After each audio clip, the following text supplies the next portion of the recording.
Welcome into the show, Tolos, a Thursday edition of Wire to Wire with Diesel.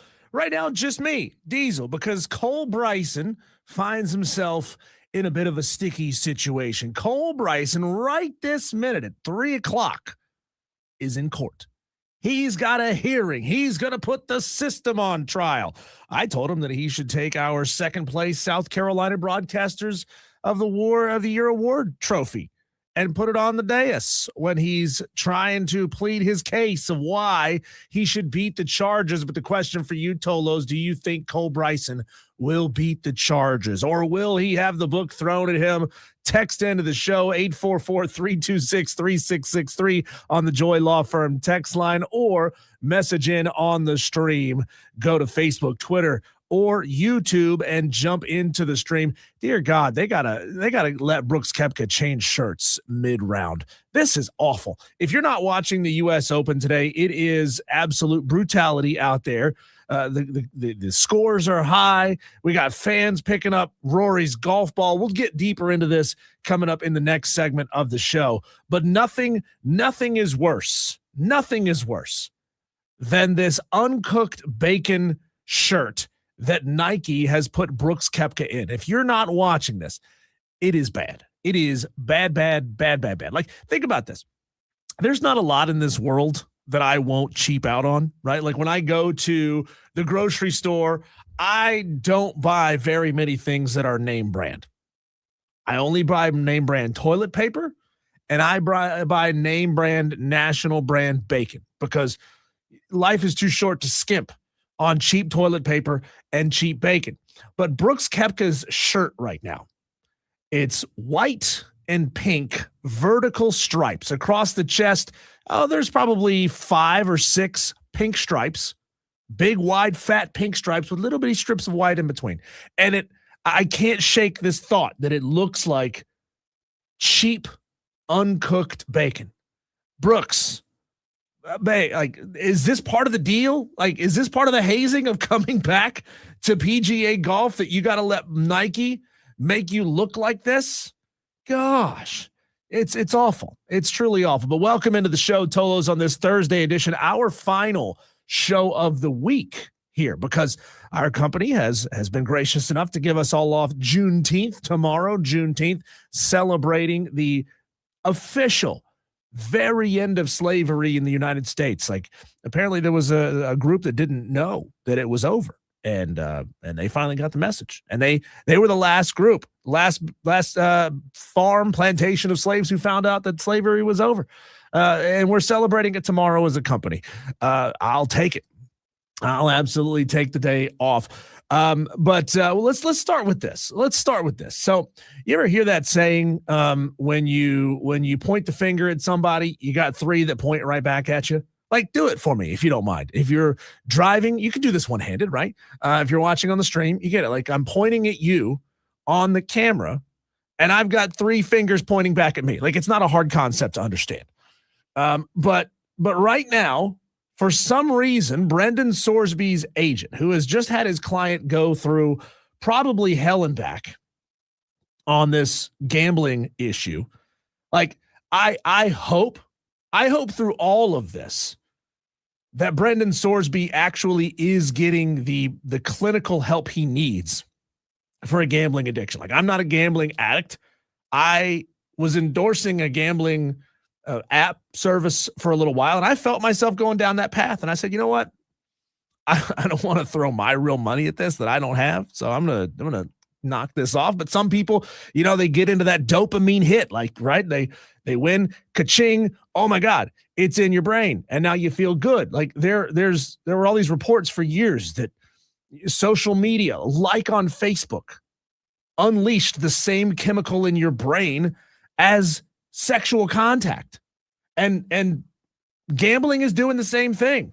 It's releasing the same endorphins in your brain as getting laid. So every single time you win, ka-ching, just got some, ka-ching, just got some, and then you get into this pattern. You get into an addiction of it. I hope that Brendan Sorsby is not just, going through the motions of, yeah, I don't want to gamble anymore. I'll get help. But he actually really wants to gamble. I don't know. I don't know what he's going through. But it felt like, obviously, the entire college football world was against him for a while, and rightfully so, because he gambled on his own team. Guarantee you he's not the only one. He's just the high-profile one who got caught. And it just so happened to be right in the middle of this battle for the soul of college football. Well, Texas Tech decided to, I think, make a pawn, in my opinion, made a pawn out of him. They decided, hey, here's a guy that we have invested and promised millions of NIL dollars to. We're going to do everything we can possibly do to get him eligible. Now, I want to make a distinction here. No, Texas Tech had never played him. They haven't had the opportunity yet, right? That's in the future. But Texas Tech would have played him. Texas Tech would have put Brendan Sorsby on the field. Like, are we really meant to believe that as we got closer to the end of August, early September, through the first 2 weeks of the season, week 3 comes along and suddenly Texas Tech is going to have an attack of conscience and say, you know what? He gambled on the sport. We can't let him play. Absolutely not. They were going to play him. Texas Tech was fully prepared to let this cheater, let this known gambler, admitted gambler play. They were going to let him play. So, like, you've probably seen the TV show To Catch a Predator, right? The crime is committed when the gentleman walks through the door of a house that he thinks he's going to have the relations that he's going to have. Like, you don't have to go through it. You don't have to go through with it to have done something wrong. It's like conspiracy to commit murder is still a crime that holds decades of jail time with. Well, now Brendan Sorsby's agent has chosen to speak out, and he's no longer pointing the finger at all of us. He's pointing that finger directly at the University of Cincinnati, who had been pretty much skated through this whole situation thus far. Everybody's focused on his time at Indiana, where Brendan was actually betting. Then he played 2 seasons at Cincinnati.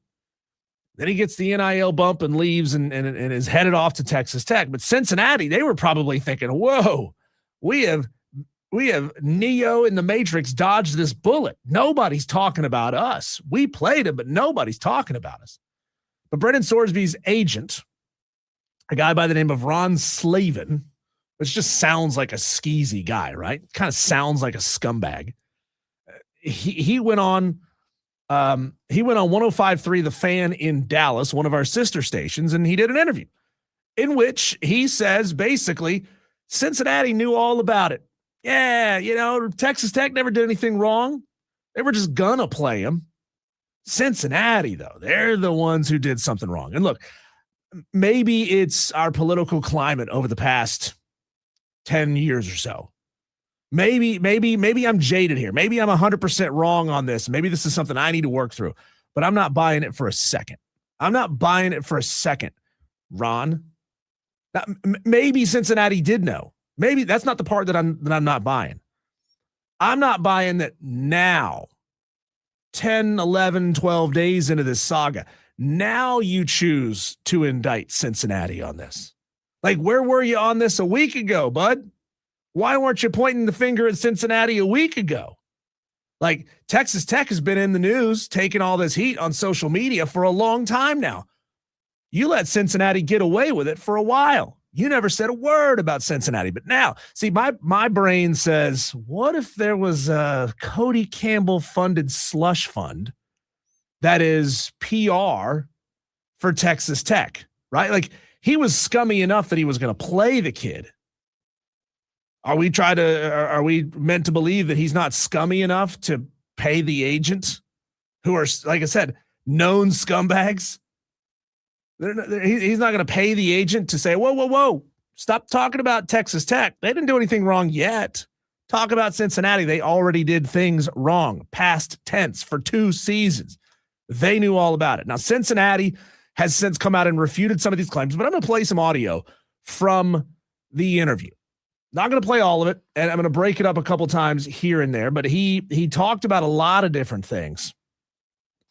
mostly about looking forward. Like he didn't want to really re-adjudicate a lot of this stuff. He's looking forward to the NFL for his client.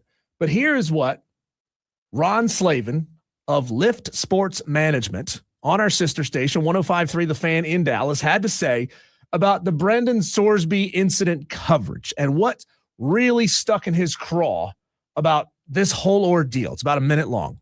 So I know you guys are all perfect and live by the Mother Teresa ways of the world, but how many 18-year-olds make really bad decisions? And I'm going to stop you right there. These guys get training. These guys get training multiple times throughout a season. Oh, he didn't know. He didn't know. He's not a bad guy. He just ignored tons of training on this. Continue. There was never any integrity of the game violations. Everybody loves to have an opinion, and I'm so tired of watching people get on TV and blab their mouth when they have no idea what they're talking about. And unfortunately, it's not just in Brendan's situation, it's in most situations. And unless you're Brendan or Brendan's family or myself and my team, nobody really knows what happened.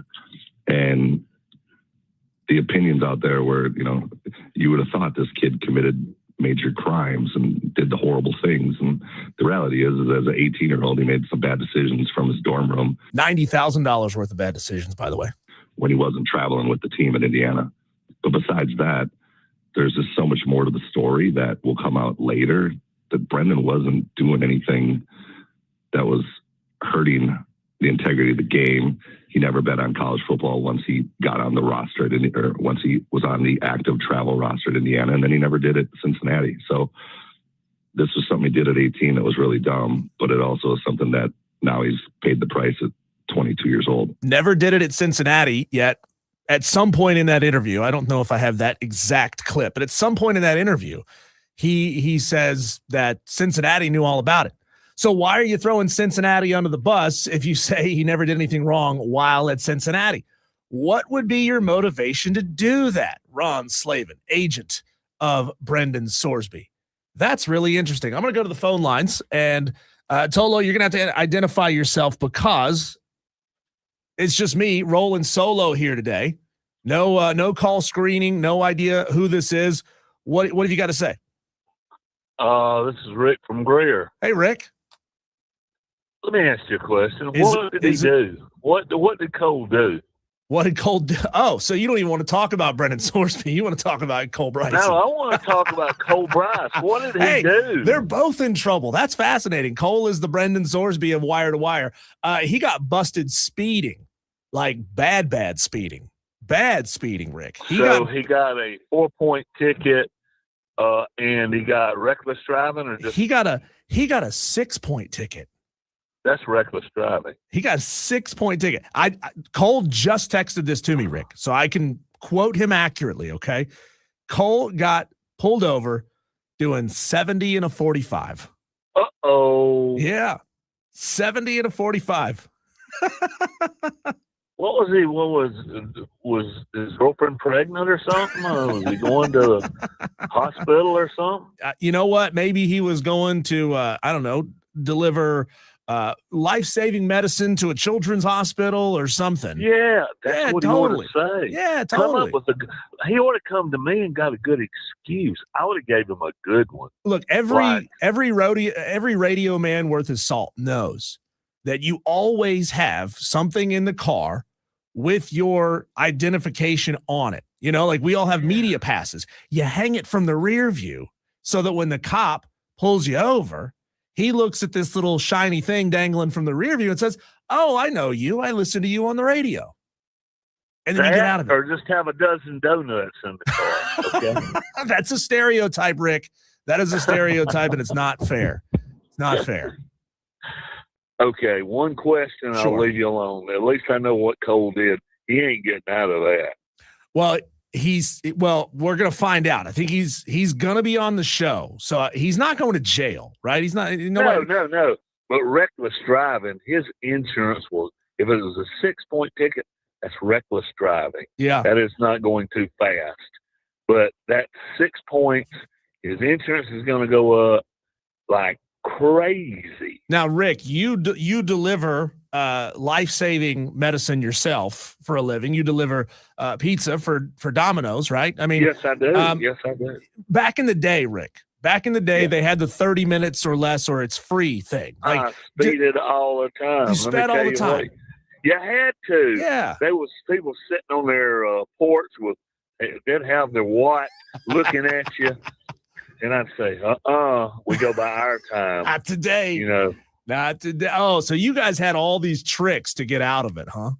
Well, we got out of it some, but I mean, that's why we quit doing it, because they were losing a lot of money. Well, make the pizzas faster. Come on now. How long does it take to bake a pizza? Like 6 minutes? Well, it takes about 5 minutes to make it and about 5.5 to 6 to bake it. Okay. So you're out the door at 11 minutes. But some of the places you go, you can't get there in 10, 15 minutes unless you speed. Well, how fast is the fastest you ever went on a delivery, Rick? 2 minutes, 30 seconds. Well, not a time, Rick, a miles per hour. Statute of limitations. You can't get in trouble for it now. 95. 95. Whoa. Yeah. Richard. Yeah. Goodness I was gracious. late. Well, I was late and it was 2 young girls. Okay. This story is going to take a weird direction, Rick. Okay, got to let you go with that. No, one question. Yeah. What's wrong with the Atlanta Braves? What is wrong with them? I mean, all the good players are hurt. They're banged up. Drake Baldwin came back and he had a dinger in his first game back. So maybe they just needed old Drake to come back. What have they lost? They've lost like 7 of the last 8 or 8. Something like that. 10. Yeah, I mean, they've already lost the series to the Giants. They're going to try to salvage and not get swept at home to the Giants, who are sub 500 on the road. Okay. Good luck, Cole. I'm praying for you. Thanks, Rick. Good phone call. Yeah, so now Cincinnati is having to refute all of this. They're having to backpedal on all this. They put out a statement. They said, "We will reiterate what we have said before.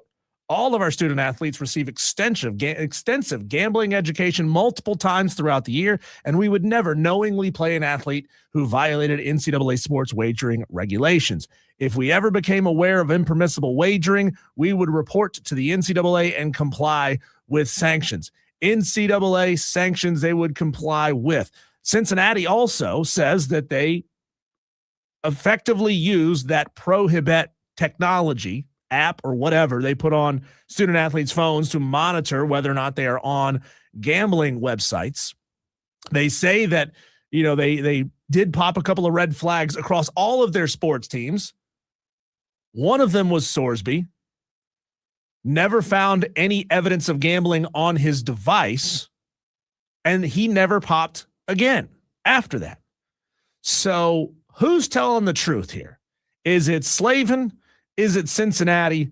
This is a story that keeps on giving. It's Wire to Wire with Diesel and Cole Bryson. Again, coming up in the very next segment, we're going to check in at Shinnecock Hills with the U.S. Open. Also going to get into, that beatdown of the Georgia Bulldogs. How about them dogs last night? They got whooped by the Oklahoma Sooners. That's coming up at 3:45. I do know that at 4 o'clock, Cole Bryson will be on the show, so he is not in jail. We have gotten confirmation that Cole is not carrying a stack of blankets and a bar of soap down some dark, cold, dank concrete hallway right now. So Cole Bryson is a free man, so to speak.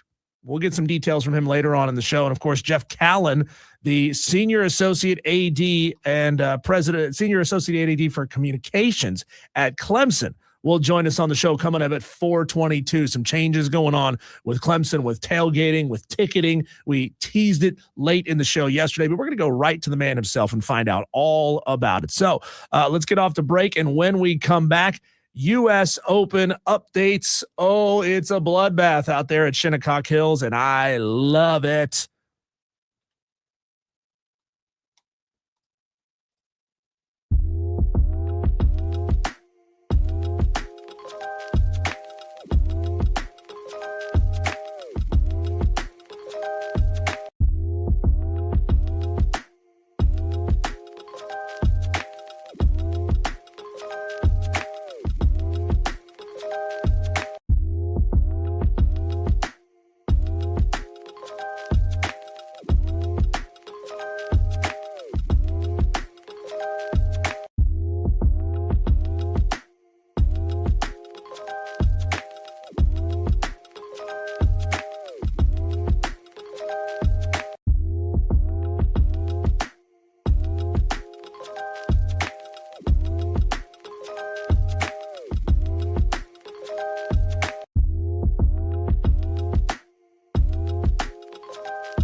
let's play some appropriate music for our guest who's coming on the show. And we're going to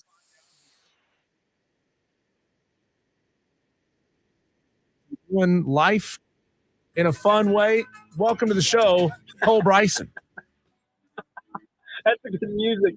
That's a good song. Good choice of music there. Yeah. Let me ask you this: what's worse, going to the local Walmart, going to the DMV, or going to court? Which one's worse? Because both of those you can make a case for. Walmart, court, or the DMV. The thing about court, Cole, is if you've never gone just to like watch, you get like the best people watching in the world going to court. Oh, yeah. Except when you're there, like you're terrified that they're going to throw the book at you and you're in deep trouble. So DMV is worst. The court for a traffic violation is worse. Then I say DMV, then I say Walmart. Because at least at Walmart, you might find what you're looking for. Usually you don't. Usually it's out of stock.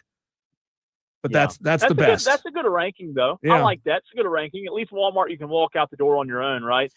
Sometimes. Yes, I was in, like 80 plus just now of Spartanburg's finest in the courtroom, which, by the way, Spartanburg, we've got to brag about something. I know it's not a great place to go, but I think we've got the best courthouse in the state now. It's brand new. It's like a monstrosity. It's huge. And so you can brag about anything, Diesel. In Spartanburg, hey, we've got a nice courthouse, right? We might not have much, but we do have a nice courthouse. You don't normally want to see the inside of it, though. That's the problem. Like, you want to revel at it from the outside. You're right.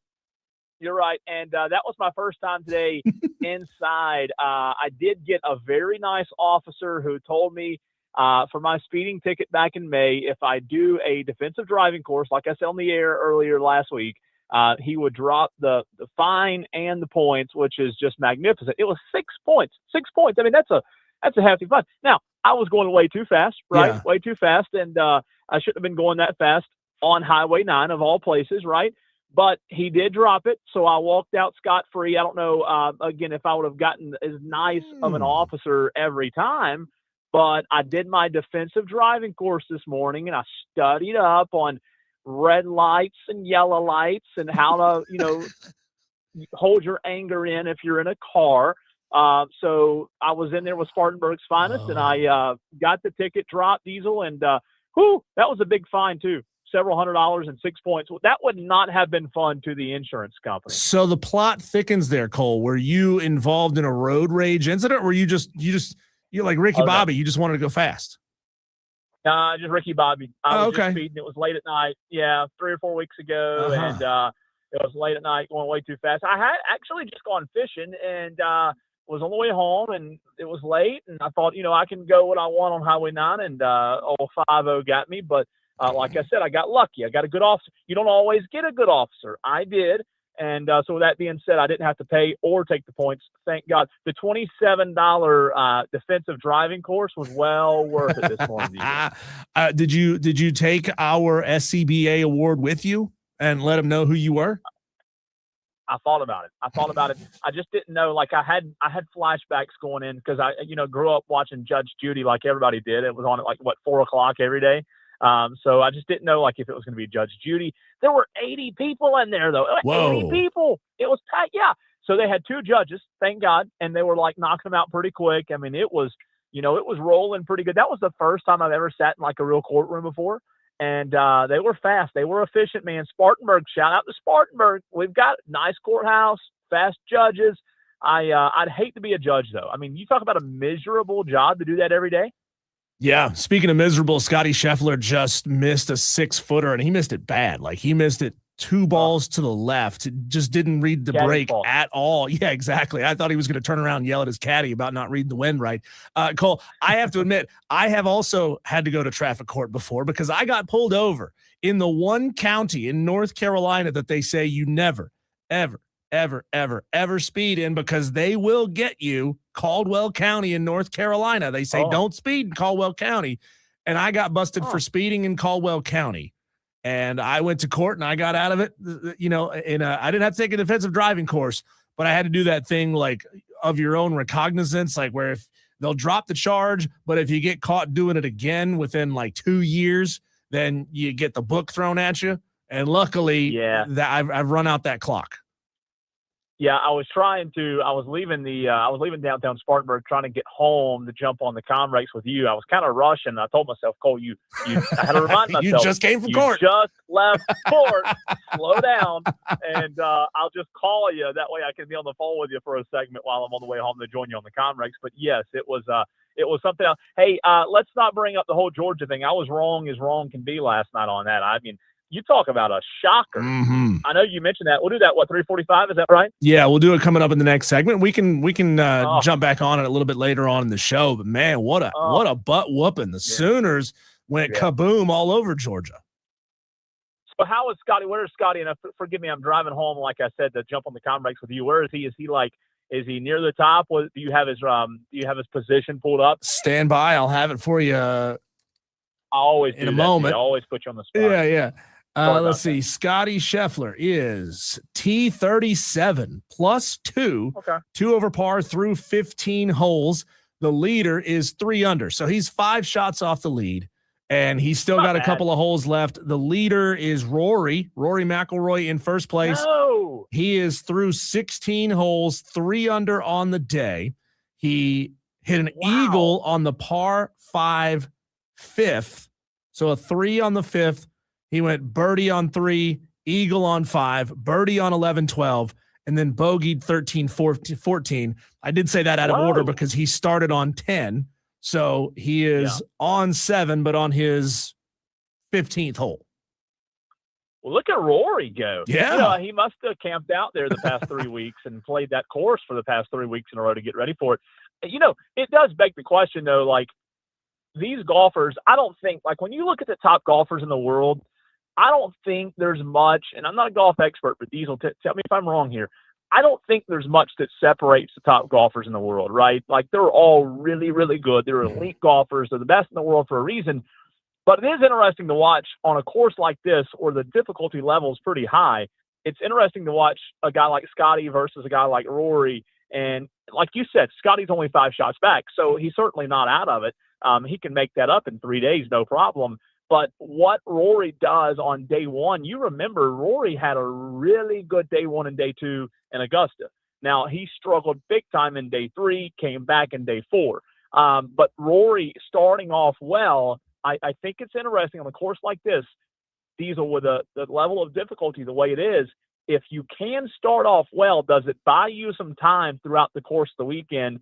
Because it's a difficult course. And I just wonder, I asked the question, if you can play well on Thursday and maintain the lead going into Friday, there are other golfers that you would expect they're going to struggle at some point, and maybe you are too. But I just think on a course like this, getting off to a good start on Thursday could be massive for Rory. I mean, there's still 3 more rounds to play, but that I did not expect him to be playing so well. Yeah, here's another little live update for you. I guess the leaderboard on ESPN.com is a little bit behind.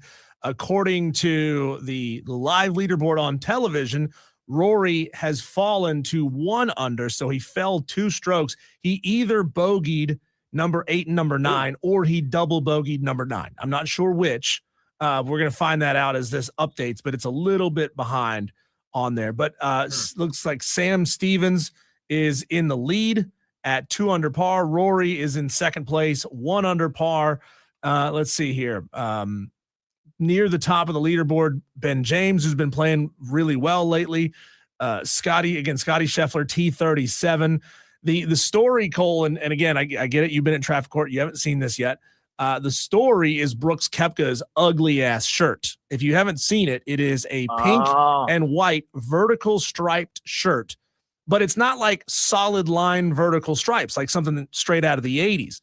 Like it's a thick pink stripe that kind of fades to white in between pink stripes. And it kind of looks like uncooked bacon.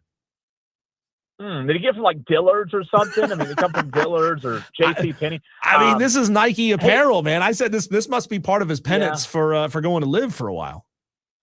Yeah. Hey, how's he doing, by the way? I have him in a little pool that I do for every major. And he was part of, I think, the tier 1 or tier 2 golfers, Diesel. I don't know why, but I should have went with Rory. I didn't, and I went with Brooks Koepka instead. Is he doing okay today? Has he started off well? No, he is not.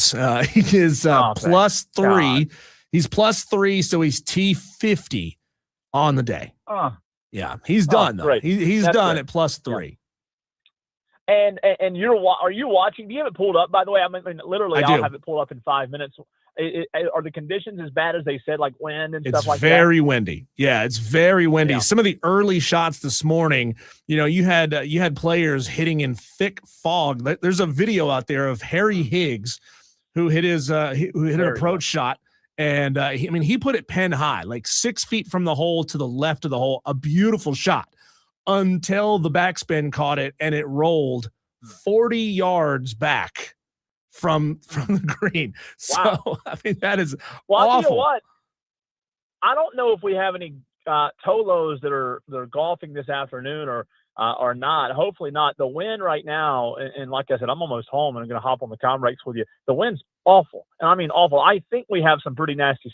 Now I don't know for sure if it's tonight or late tonight or early in the morning. I think we have some pretty nasty storms rolling in here in a little bit. And I think I even saw a chance of, and Dewey won't like this because it was from his favorite meteorologist, but I think I saw some tornado possibility tonight in the upstate. So have you seen that? I have seen those reports. Little live update or a heads up for some of our Tolos. I like to get around town. Tonight's Piedmont Natural Gas Downtown Alive is canceled. We don't talk about it much on this show, but Odyssey is a big sponsor of it, and it's a big part of some of our other radio stations. But those who like to go downtown for Downtown Alive, that is canceled for tonight because of the weather we got coming in. Yeah, and I know we're usually at Music on Main. One of our other stations is as well, and I don't know about it. I hadn't officially heard. I'd imagine it if Downtown Alive is. I would imagine Music on Main is going to do the same thing.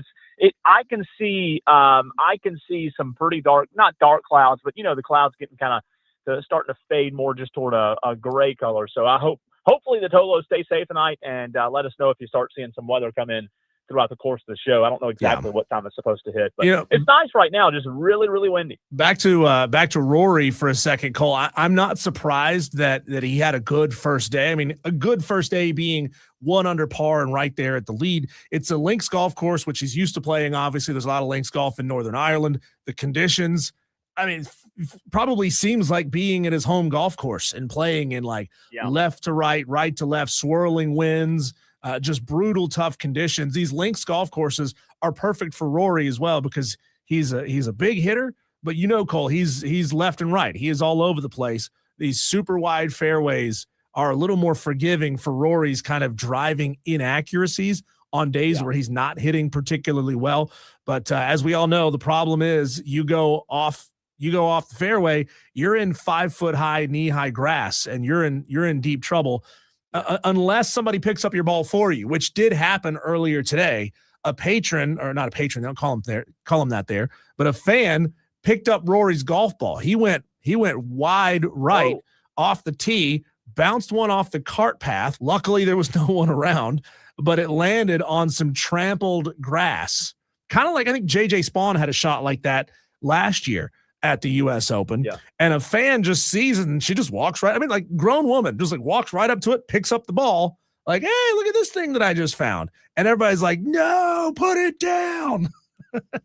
And you know what? I hate to say this, but it had to be a woman that did that, right? Gosh. That's just a terrible look. It's a terrible look for all women out there. Just because she's a woman doesn't mean she's stupid. She's just not a golfer. Come on, what are you doing? You don't pick up a golf ball. Hey, real quick, the last question I have on this golfing, what is the score? What is the score? Because we've seen this year Scotty not play well on Thursdays and Fridays.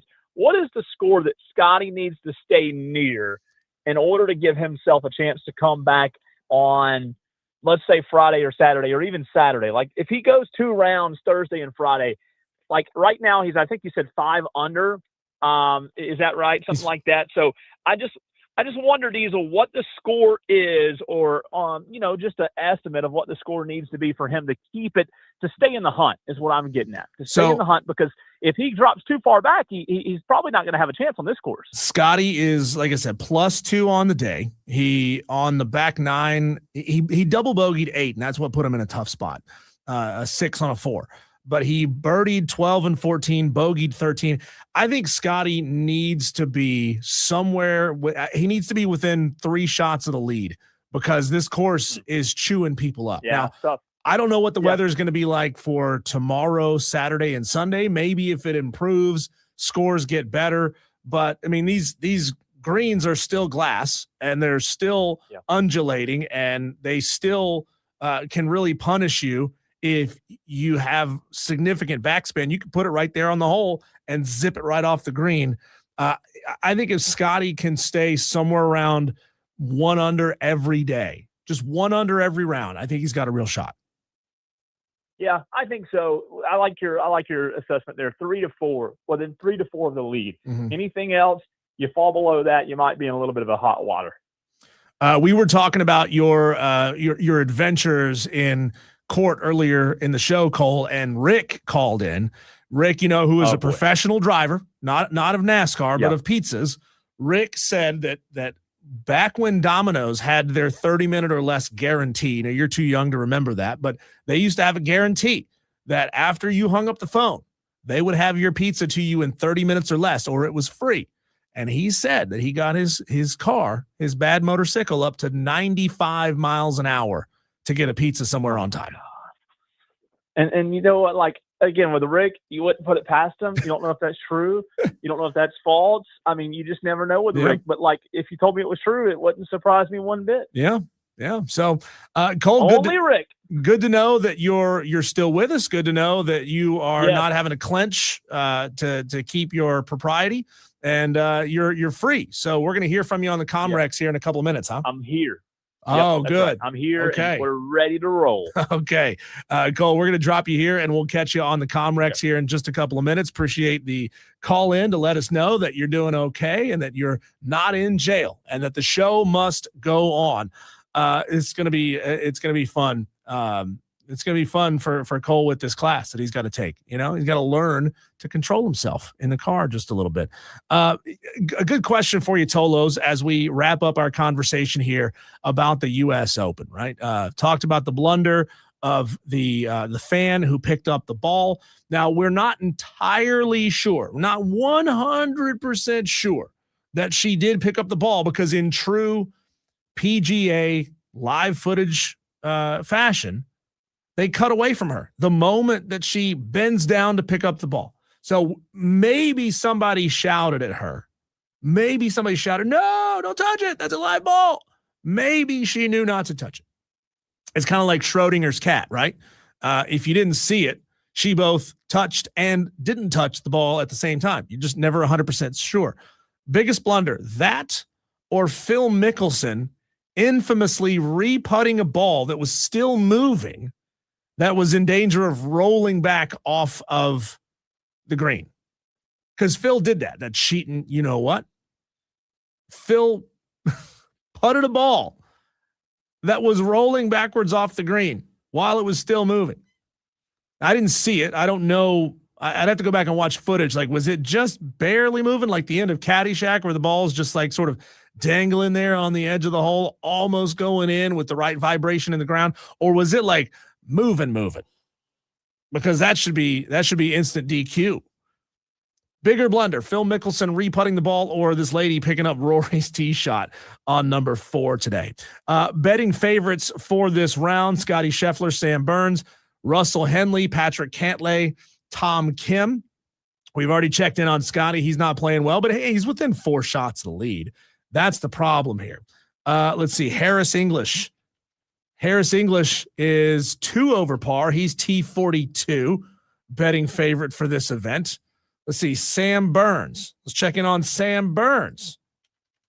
Sam Burns is +1. So he's within reach. He's within contention. Patrick Cantlay. Where is he? He is not teed off. He's going to tee off here in about 10 minutes. So maybe these conditions sort of slack off as the day moves along, and guys like Patrick Cantlay and let's see, Aaron Rye teed off about 30 minutes ago. He should be through about 2 holes at this point. Again, the ESPN leaderboard is just a little bit behind live.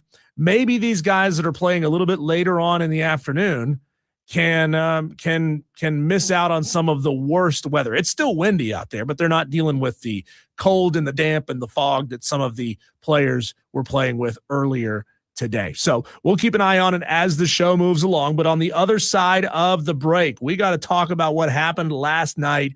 Oh my, in Omaha.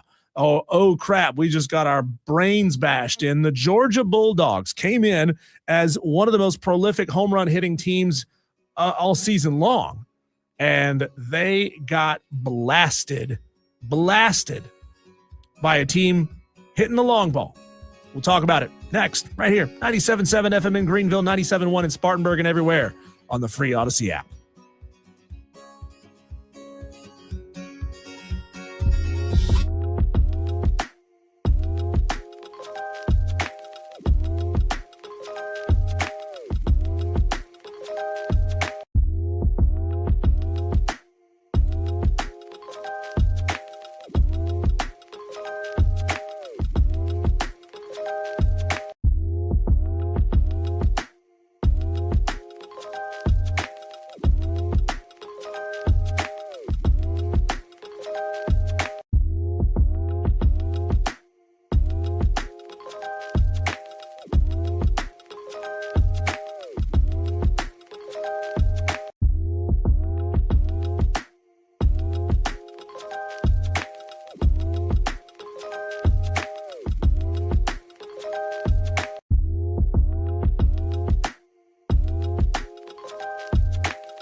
Oh my, Cole Bryson is here, and oh my, Oklahoma absolutely crushed the Georgia Bulldogs. Cole, don't you feel like an idiot saying that you thought Georgia was going to win the game? Oh, I said they were going to win and win big, like real big. I'll be honest, I didn't think Oklahoma had a shot in that game, and boy was I wrong. You said it yesterday, Diesel. You were going with a team that was hot, and that paid off to be true because Georgia, I think most people, most experts out there were picking Georgia to win that game, Diesel, and boy, I think a lot of people were wrong last night. That was a massive, and I mean massive upset. Yeah, hot ball defeats long ball last night in Omaha. The final score of that game, Cole, 11-4. Oklahoma trounces Georgia on the back of 15 hits to Georgia's 6. Now, there was a point in that game where it felt like Georgia was going to come back. I think it was, the 6th inning, the 7th inning, I think, and Oklahoma's pitcher had walked in 2 runs. Lucas Mercurius. He had walked in 2 runs with the bases loaded, and it felt like this Georgia team was just going to connect on one, hit a double, hit a triple, something, home run, grand slam, and make this thing a real ball game because, man, Lucas could not find the strike zone. I think at one point he threw like 6 or 7 straight balls, and was not able to find the strike zone. There was all this hype inside the Georgia dugout. They grounded to third base or grounded to shortstop. The next batter did with 2 outs and ended the threat for the Georgia Bulldogs. And they couldn't get it going after that. And then Oklahoma was just pouring it on. And you know what's interesting about that? Oklahoma's offense, I think, stunned Georgia a little bit, Diesel. Like, Oklahoma's pitching was good. Their starter, I think he allowed 3 earned runs, or 3 runs, one of them earned. But Georgia's pitching, man, you look last night, they went through 1, 2, 3, 4, 5, 6 pitchers last night. And Farley, who started the game, came into that game and got the loss last night, was credited with the loss, Diesel. He was 8-2. Coming into that game, his ERA spiked last night and now is at 4.98 as the dog season comes to an end. But he started last night, went 3.1 innings, allowed 6 hits, 4 runs. All 4 were earned runs. He did have 6 strikeouts, but he also allowed 3 home runs. You just got to give credit to Oklahoma's bats. They came out last night, the top of the order, especially with Walk and LaChance. They came out and had a 4-hit night combined in the 1 hole and the 3 hole. Johnson didn't hit well in the 2 hole, but you look at their lineup top to bottom last night, especially right in the middle of that lineup. Gamble, the DH, 4 hits last night, 3 RBIs, and a home run. That guy was terrific. Oklahoma just offensively put BTA to Georgia last night. Yeah, and, all season long, in the SEC, you're playing top 25 competition almost every single week. They were not a prolific scoring team. I mean, they're a team that was usually averaging somewhere between 3 and 7 runs a ball game. They were not a team that would put up the amount of runs that they did.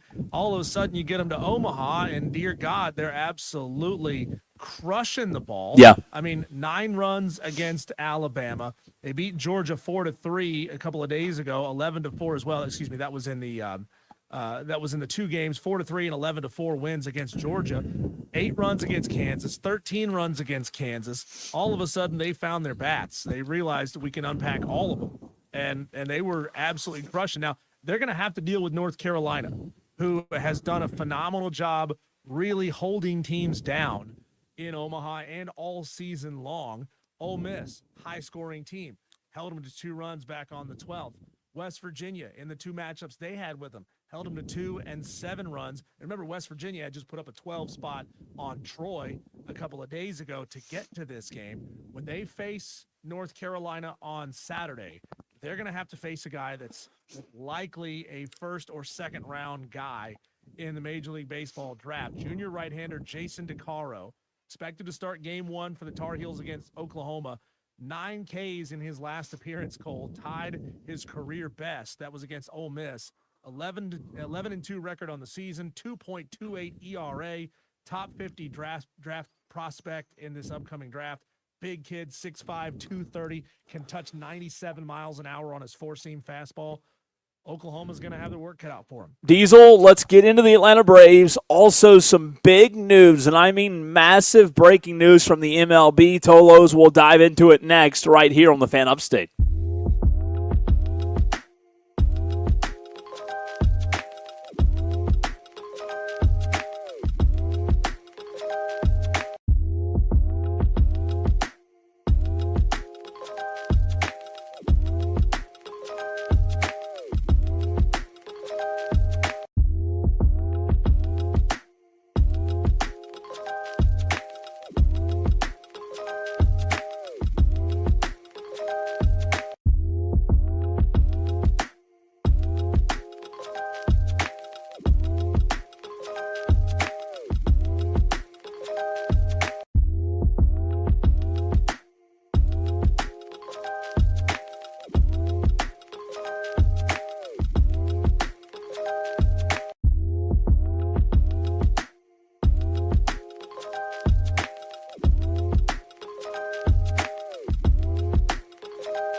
Electrifying sports talk from start to finish. You're going wire to wire with Diesel and Cole Bryson on the Fan Upstate.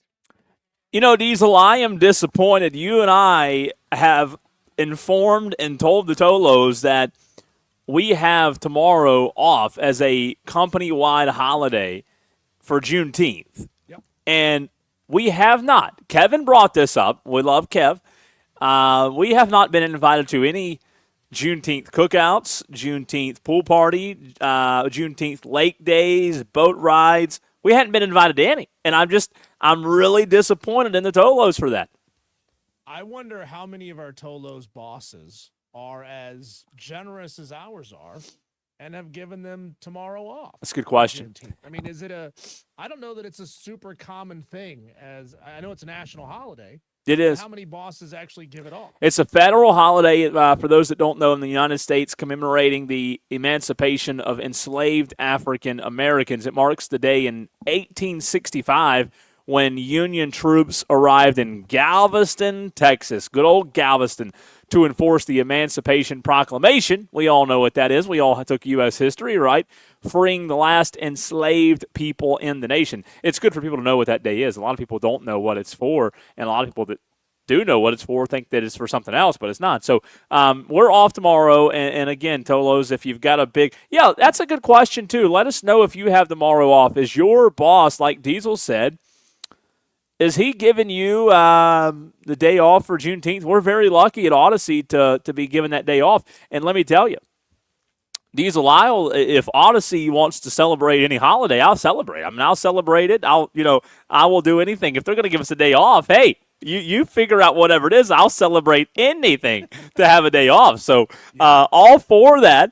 And we will not be on the air tomorrow. We will be back on Monday. Monday is the 22nd. That is this Monday. We will be back on the air after today. But we've got to get into Atlanta Braves in this segment. Diesel, we also have to get into some big news regarding the MLB. There was some breaking news here about 30 minutes ago. I saw it popping up on Twitter. Let's get the Braves out of the way first. I don't want to talk about the Braves. I don't. They've lost 7 of their last 8. Things are not going well. The game tonight got postponed, Diesel. They said it was because of the weather. I think it was because the Braves suck so bad. So tonight's game has been postponed. The makeup date is August 31st. So the Braves are so bad right now, they're using the weather as an excuse to not play, which I'm fine with. If they're this bad, let's just not play at all. They're back in action tomorrow, though, hosting the Brewers Friday night, 7:15. They've lost 7 of their last 8, Diesel. We know how bad the injuries are. And I just don't know. I don't know what to make of this slump. This is a bad slump. I'm hitting the panic button, as you know. I just don't know, Diesel. I don't know as a fan.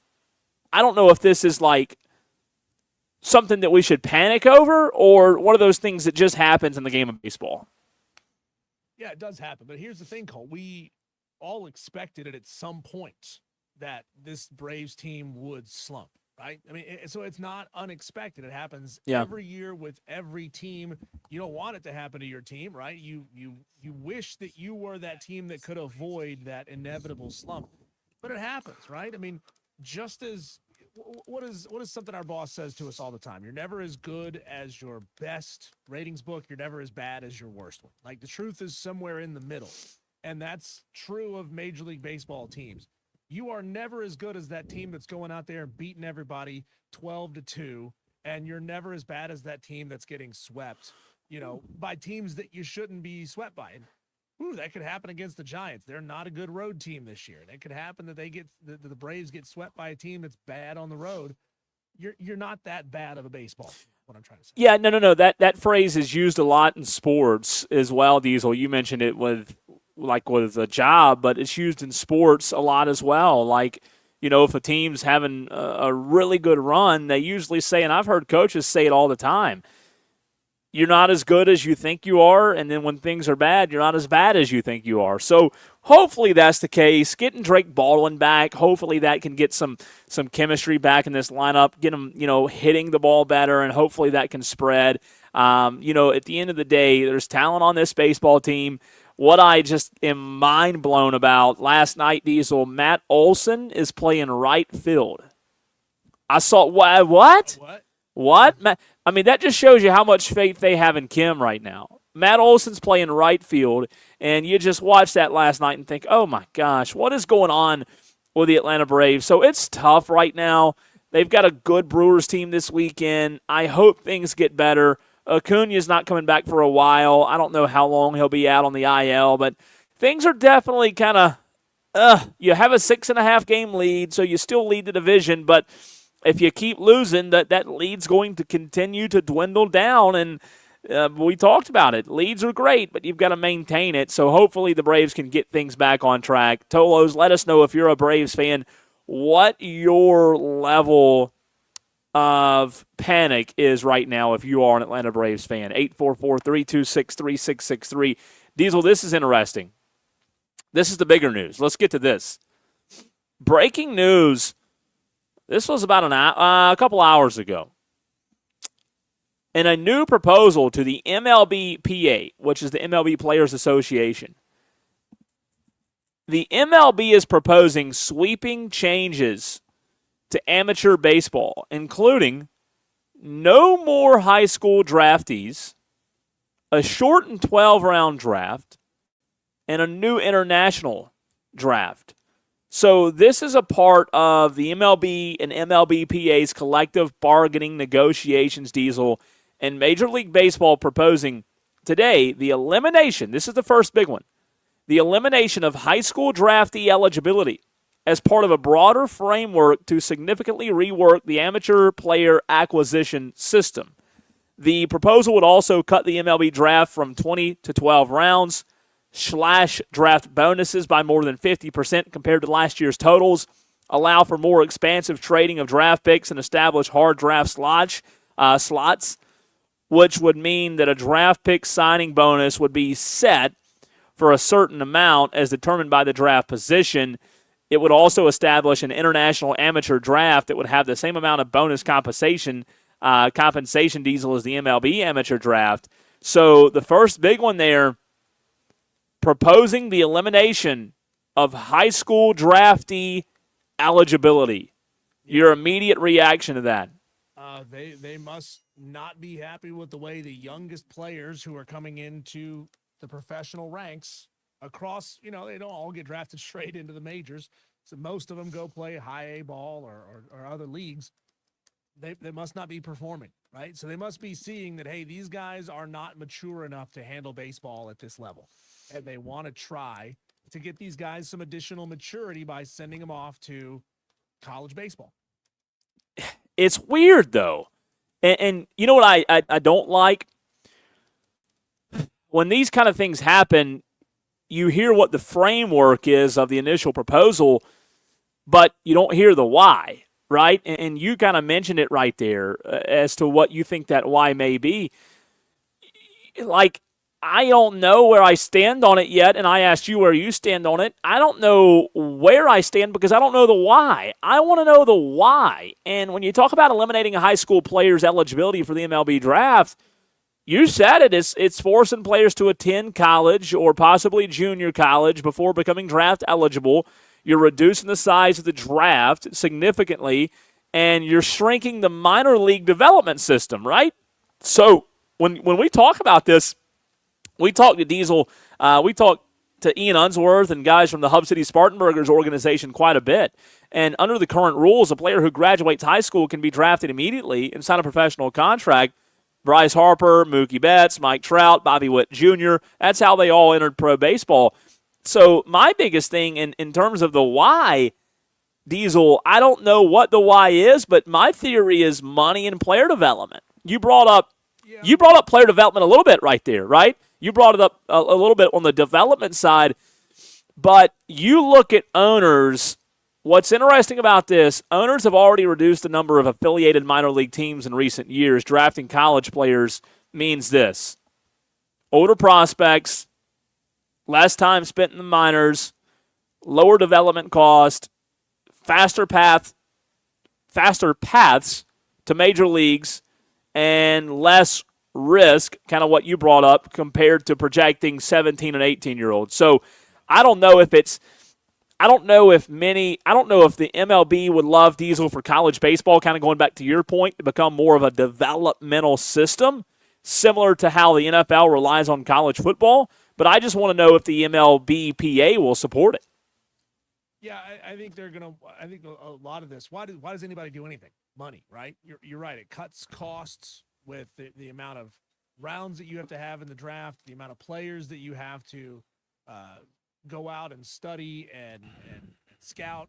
So it costs saves a little bit of money there.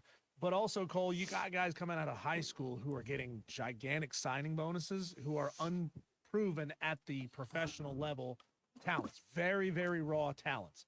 And look, at some point, these teams will say, why are we giving this guy XYZ number of dollars if he's only given us ABC kind of production early on in his career?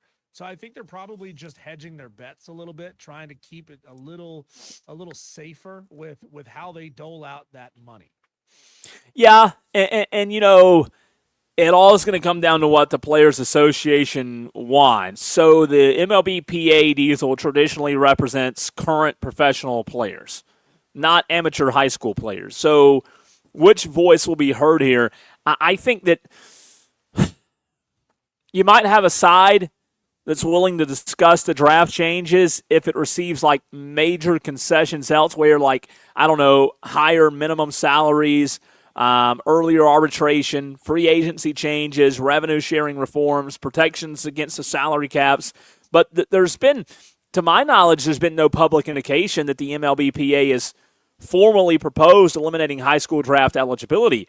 And I've seen reports out there that describe it as industry speculation, you know, tied to the upcoming CBA negotiations, and that's where it'll start. I just think ultimately it's going to come down to what the PA wants. And as of today, look, there's no breaking news here for those Tolos that maybe just tuned in.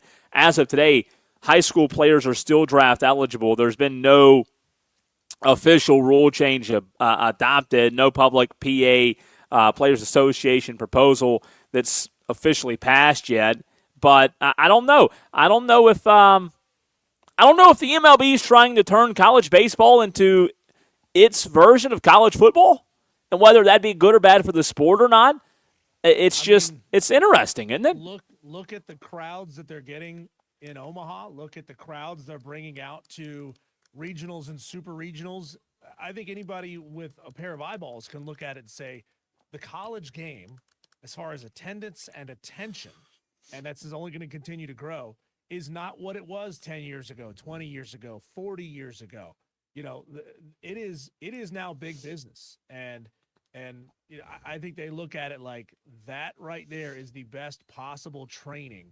Get these guys into these programs, you know, especially if we can funnel them into a handful of smaller and smaller programs, and we don't have to put ourselves out to a point where we're taking large gambles on unproven guys. Now you can put them in big-time game situations before you bring them into your organization. It is interesting. It really is. 844-326-3663 is how you can get in on this conversation when it comes to these rule changes that are being proposed. Again, nothing is official yet. And if the MLB is trying to turn college baseball into college football, it'll be interesting to see how it compares. Like the NFL, you know, right now, the way it's structured, the NFL gets free player development from these colleges, and that's a big plus. So we'll see. Let's go to the phone lines, 844-326-3663. Matt from Ohio wants to weigh in on the conversation with these proposed MLB draft changes. What do you say, Matt? Hey, good afternoon, guys. Great show as always. I think this probably is driven by the owners, and I would use the example of, think about the movie Moneyball. You know, guys like Billy Bean. One of my son's friends was drafted out of high school. He's an excellent high school baseball player in the state of Ohio, and he got a pretty sizable signing bonus. And I don't think he ever made it past Double-A baseball. He had some injuries, but I think this is all about the owners getting a bigger sample size. You know, if you think about kind of one of the subplots of that movie Moneyball, which is not really based in truth, but kind of. One of the things that they talk about was that, Billy Bean was scouted as a 5-tool player and never panned out, but he got a pretty large signing bonus, and I think that part of it is actually accurate. So I think one of you guys, I can't remember which one, mentioned, the owners getting a bigger, kind of a more proven product. The college baseball system in the United States is phenomenal. These guys are getting top-notch instruction. They're getting great nutrition. They're getting personal trainers. They have every. I mean, I would tell you this, knowing what I know about some of these AA and single A franchises, the guys at North Carolina and even probably South Carolina and some of these other big programs are probably getting better, I guess, training, resources is the word I would use, than some of these A and AA farm systems. That's a good point. Do you think, though, Matt and Diesel and I think we're going to bring this up, and I'd like to hear your thoughts on it. Do you think if this were to go into effect, do you think it would hurt those minor league teams and organizations? I travel a lot. I travel a lot for work, and one of the things that I enjoy doing is I enjoy going to minor league baseball games. I was in Meridian, Michigan, and I went to the Meridian. I think they're called the Great Lake Loons. Oh. And saw a picture of Clayton Kershaw when he pitched for the Great Lake Loons. I think that a lot of these minor league franchises, it's more about selling the experience than it is the talent. So I grew up in Columbus, Ohio, and guys, I got to tell you that I was fortunate because at that time, the Columbus Clippers were the New York Yankees affiliate, their AAA affiliate. I got to see Derek Jeter on a regular basis before he made the show. Wow. I got to see Jorge Posada before he made the show. But here's the key, guys. I could do it for $5 and $6 a ticket. I think a lot of the minor league, like when you go to a Greenville Drive game, the park's cool. I can't really tell you a lot of the guys who play for the Drive, but you're going to a professional ballpark.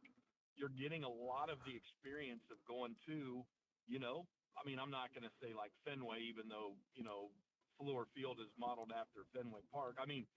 But you're still getting a great experience. You're getting that time at the ball game with your kids. You're getting, the crowd, and you're getting, some of the amenities, but you're getting it for a fifth of the price. And so I think that's kind of the nuance of the minor league baseball system. It would hurt them from a talent standpoint for sure. But would it hurt their attendance? I don't know that I think it would. No, I agree with you on that. I think what minor league ball has going for it so much is that people go even though they don't know the players, right? It's more of an experience. They have so many cool things like the Spartan Burgers in Spartanburg. I don't know if you've been there yet or not, but Diesel and I talk about it all the time. We don't go to, and no disrespect to the player, we don't go to those games because we know the players. We go because they're fun. It's something fun to do. You're 100%. You're going to the ballpark. You're getting a hot dog. You're getting a Coke. You're able to go to the game, and you don't have to take out a second mortgage to do it. Matt, back to what you said about the level of instruction that these players are getting in college. Think about it like this: an average minor league manager makes somewhere between $50,000 and $125,000 a year. We're talking about college baseball coaches getting paid $2.5. Like, if you're a talented young coach, where are you going to go? Yeah, it's a good question. No, there's no doubt, and here's the other part of it, guys.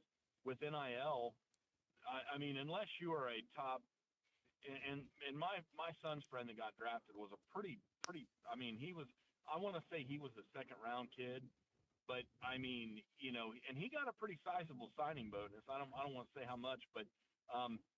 And he never made it to the show, and he didn't even get. I don't even think he got to AAA. I think he ended up somewhere like out in Iowa in AA baseball, and he did that for 4 or 5 years, and he had an injury, and that kind of facilitated him, the end of his career. But I'm not so sure that if you were a top prospect anymore today, with if you throw in the NIL part of it as well, plus the facilities, the instruction, all that stuff. And quite honestly, you're probably getting more exposure nationally if you're a college player. Yeah, it's a good point. Do you really think that the Greenville Drive is on ESPN? I mean, I love the Drive and I love going to games. I want to go to a Spartanburger game, but like I'm telling you that, like the catcher for Georgia or, some of these pitchers for Carolina, Sure. they're getting love on ESPN right now, and that's worth something to them as well. No doubt. Matt, thanks for the call, man. As always, good to hear from you. 844-326-3663. We'll dive back into that, Diesel. I know there's a lot to touch on there. Yeah, writing's on the wall, I mean, these guys are going to want to go to college because they're going to make more money playing college ball. Sure. But coming up in the very next segment, let's go south down I-85 a little bit. Let's talk to Jeff Callen, the Senior Associate AD for Communications at Clemson, because they're making some changes, some fun new additions to how you Clemson Tiger fans can visit not just football, not just baseball or basketball, but all sports and some new tailgating opportunities. We'll talk to Jeff about how those came to be and what the prospectus on those might be. That's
That's 844-FAN-PHONE. This is Wire to Wire with Cole, Bryson, and Diesel on the Fan Upstate.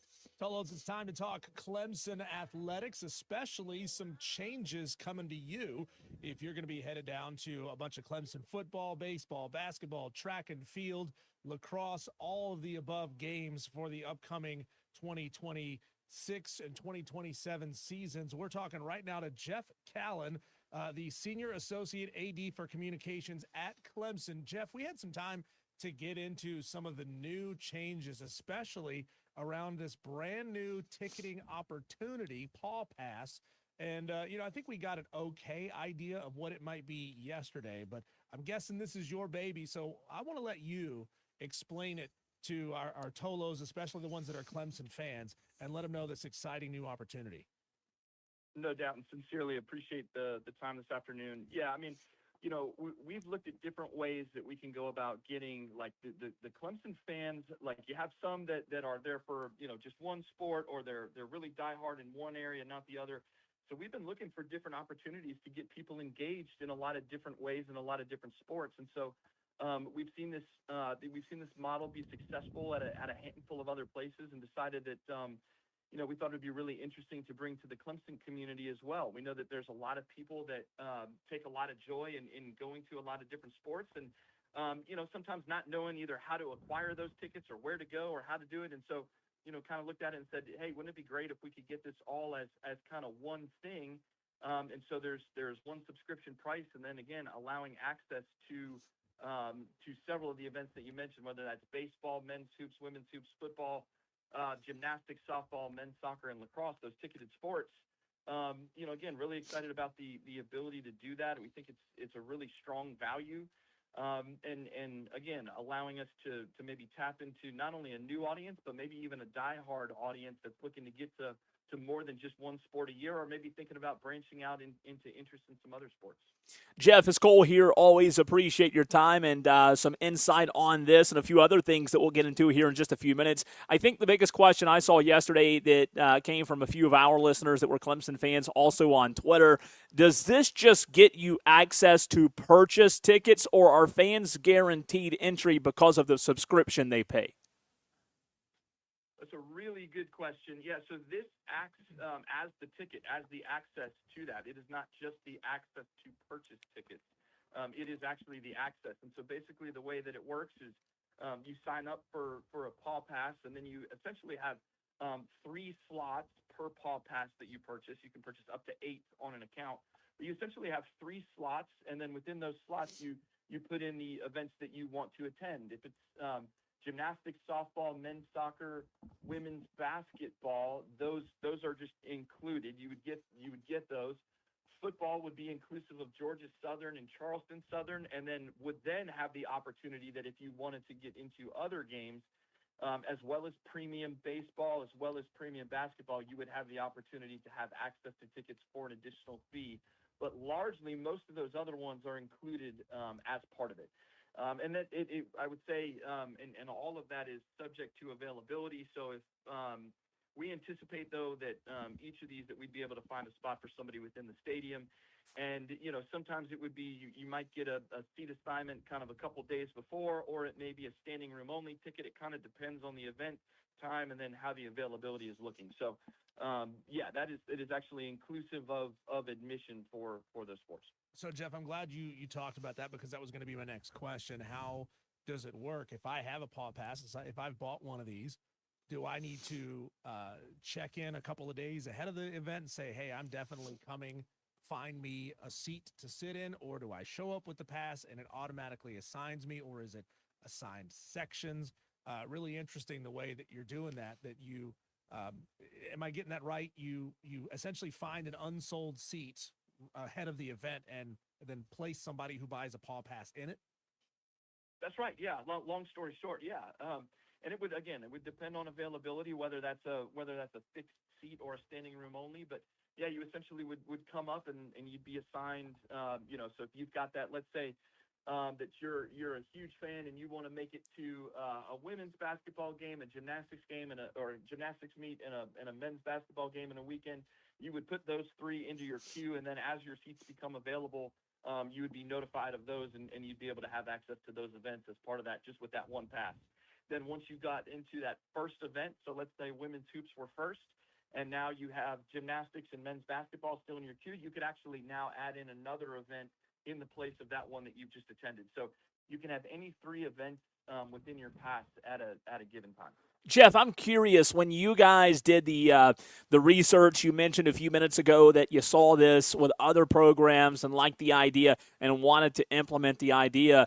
My question is, which age group do you envision this hitting home with the most? Do you see it being designed for college students more? I know a college student sometimes already gets a little bit of access to a certain game or a sporting event. Or did you see in that research that it was more the middle-aged or older people? What age group do you think will be able to use this app and enjoy it more efficiently because of now the availability of the app?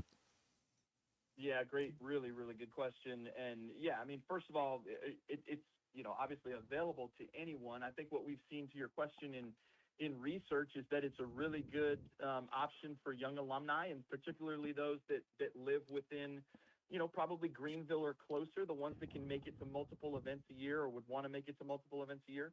As you mentioned on students, they receive admission to every home athletic event as it is, and have access to free tickets for those as well. And football, certainly we have a lottery process as well. But so students, eventually we want to certainly make them aware of it, but not required as part of their access as students. But again, we think that young alumni are particularly, again, those that may live in the area. And then the other one too for us is families. So, I think of myself and I've got a wife and 3 young children. And so the ability for us to be able to go to, many different events throughout the year, again, football is certainly one thing. And I think that's what a lot of people think of first, but we also spend a lot of our time at gymnastics meet and lacrosse games and basketball and baseball and soccer. And so, we see it as a really good option there as well. And again, allowing some of the flexibility. So, Jeff, you said you researched this at a couple of different institutions that were already doing this. Was it sort of identical to what this Paw Pass is? Is this Paw Pass maybe tweaking it a little bit from what other schools do? And can you just give us a sense of, I don't know if you want to tell us who you researched as far as doing this already, but just how successful it is. Yeah, there's a number of schools at the Power 4 level that do it, and they're, I think even, South Carolina down the street, I think has been engaged in this for a little while, and there's a number of other Power 4 institutions, but yeah, in terms of the research of it and what the tweaks on, I mean, for us, honestly, this first year for us is going to be a huge learning experience. We're going to get to learn a lot more about not only how we're going about the marketing of it, but what the usage rates of it are. We're going to learn a lot more about the demographics of those. To your earlier question of what do we think it's going to be versus what it actually end up being. So, for us, this is going to be a really big learning experience in terms of the tweaks. Yeah, there are some things that are maybe a little bit more Clemson specific in terms of how we've gone about maybe pricing young alumni a little bit different. And then every school is going to have a little bit of different sports mix in terms of what's available to those with that subscription service. But we're really excited, again, about the opportunity to learn and see, how many of these do we need to think through? How did it go with families? Did it hit young alumni the way that we wanted them to? Are there things that we need to think about next year to tweak them differently? How do we need to, or should we think about incorporating IPTE membership into it? So there's just a number of those things that we're going to do, and certainly have the learning opportunities as we go. Jeff, I don't know how much involvement you have, but talk to us about Stacks. We talked about this earlier in the week as well, a new tailgating opportunity. Correct me if I've said the name wrong there, but a new tailgating opportunity that a lot of Clemson fans were, commenting on, had opinions on, believe it or not, on social media the last few days. Something that is new and, again, I would imagine is designed to generate more revenue for the university. Well, that's right. I mean, so yes, that is always going to be a component, and certainly that's a difficult one to run from. I mean, where we are in a collegiate athletic landscape, I mean, we've been very forthright in sort of stating that revenue generation is a priority for us. Now, in this particular case, this is an opportunity that came about because of a campus construction project where those that are familiar with campus know where the motor pool is, kind of behind Spike. Well, that was relocated, and so that opened up this new campus green space that became this opportunity in the space that wasn't there before. The proximity to it is it's about 300 to 400 feet from the east end zone or from the east Wow. gate 5. And so it's just sort of something that doesn't come around very often. And these tailgating experiences, we partnered with a company called Revel XP, and they do this CFP, ton of Power 5, ton of different places. And as we were looking at it again, like IPTE is obviously at the core of what we do. And this provides us an opportunity to maybe give a little bit of a different mix or a different offering in terms of what's available to those that either maybe aren't IPTE members or maybe just visiting, or maybe from a corporate partnerships perspective gives a little bit of a different mix. We're looking to do some different things here also just from how it's energized on a game day. We anticipate there being some really good live music acts that we bring in either way before kick or well after kick, depending on what the game times might be. We anticipate there being fan activation space out there, games going on out there, and then certainly again the ability for those who are interested to be able to have their tailgate set up, basically with a white glove service end to end, and for those that want to add on to it and do different TVs or catering packages or additional ice buckets or however they want to do that it would be an opportunity that they would have. The other option that folks would have if they park in there, or excuse me, if they have a tent in there as well, would be for them to bring their own. So if folks wanted to bring their own food and beverage and drop it off, there's actually going to be a way for them to do that, and then they'll be able to park in the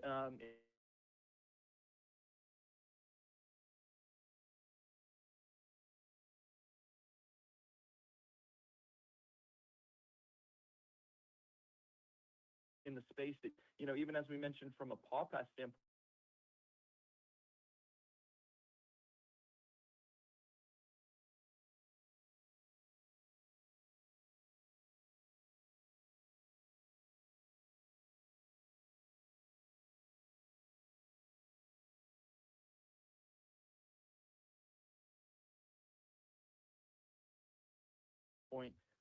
Gives us the opportunity to learn and see, and then we'll look to potentially expand those into single game opportunities as well. Talking to Jeff Callan, the Senior Associate AD for Communications at Clemson.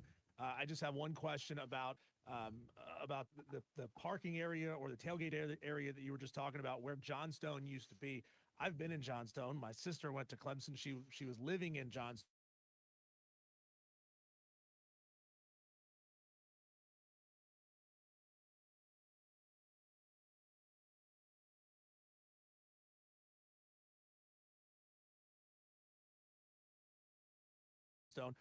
And I think the terminology was it had lived its usable life.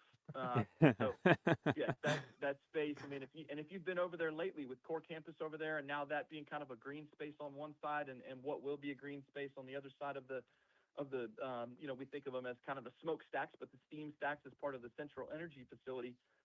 It looks way different over there, and it's wide open, and yeah, absolutely. That Johnstone area has been transformed, no doubt. Jeff, appreciate your time. Great insight. And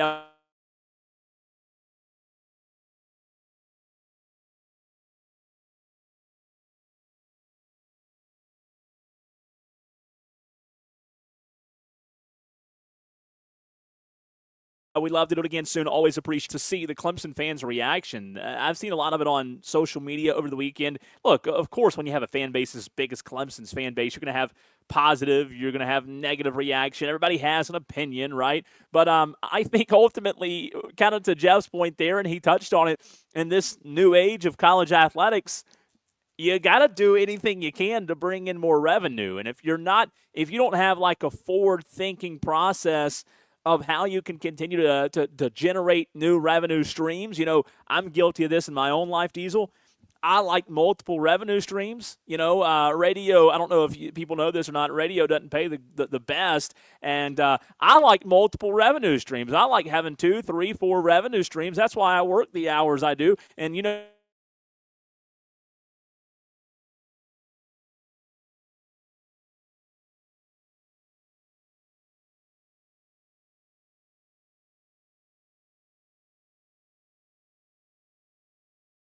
if you're in these university situations, See it for ourselves.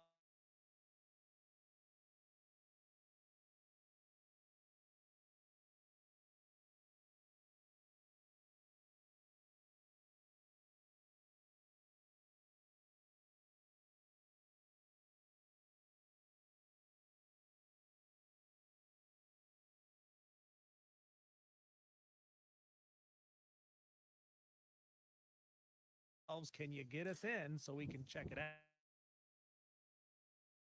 It seems like a pretty nice setup where they basically do everything for you, and you can make it as nice as you want. You just show up and it's ready.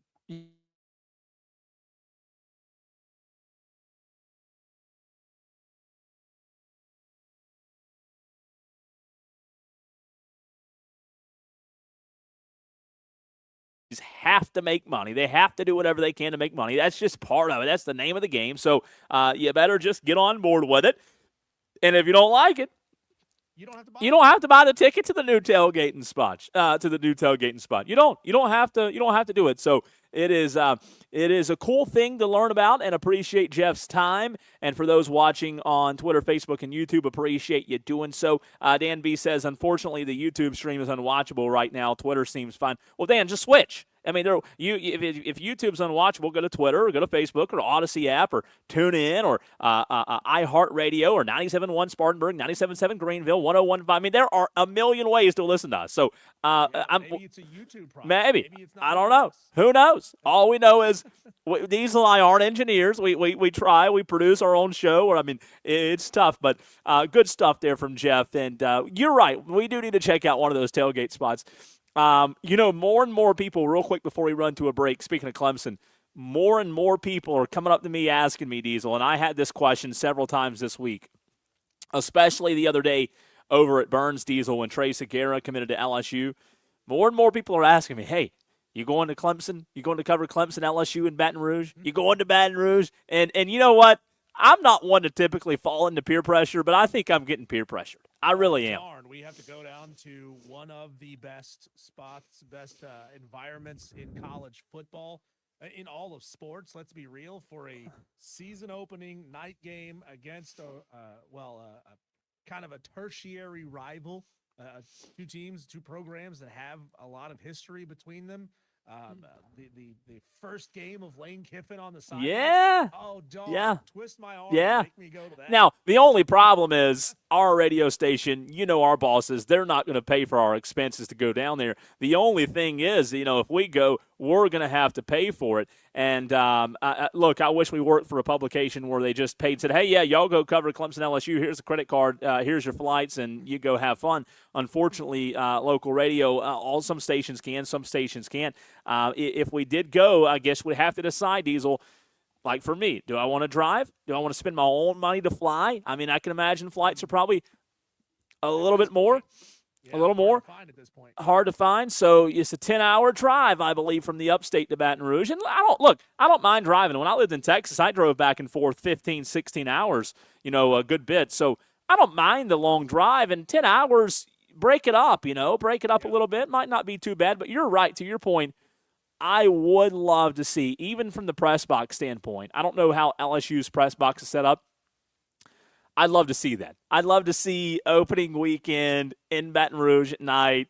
That would be pretty epic. So, needless to say, I'm thinking about it, Diesel. I'm thinking about it. I am bummed out that I've been to a game at LSU before. It was an App State LSU game. Oh, you've been down there for a road game. Here's the problem, though. It was on the same weekend as the first major hurricane after, what was the big one that hit Katrina? First big hurricane after Katrina. And they were not messing around, right? I mean, they had it set up to where you could not drive back into New Orleans that evening. We're staying in New Orleans, couldn't go back. But also, Cole, everybody was evacuating. Yeah. So our game got moved up from a night game to 2 p.m. to 10 a.m. 10 a.m. kickoff. And, yeah, the Tiger fans were out there drinking their faces off before kickoff. But a 10 a.m. kickoff. Man. And then it took us 16 hours to drive back from Baton Rouge because everyone was evacuating. Yeah. So all the way up. Cole, you could not get gas until the Georgia. Ugh. Like, it was, like they had signs up everywhere. Gas stations sold out, like all the way through a little bit of Mississippi into Alabama, almost to the Georgia state line before we finally found places that had gas. Luckily, we had a full tank and we could get there. Yeah. But it was rough, and we were going about 20 miles an hour. Well, from Baton Rouge all the way to the Alabama-Mississippi state line. you definitely need to go then just to clear that palate. You know, I mean, my gosh, that was a bad experience. Diesel, we got to get into our daily wires. What's the latest in the sports world? We'll get into them next right here on the Fan Upstate.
844 fan phone. This is Wire to Wire with Diesel and Cole Bryson on the Fan Upstate.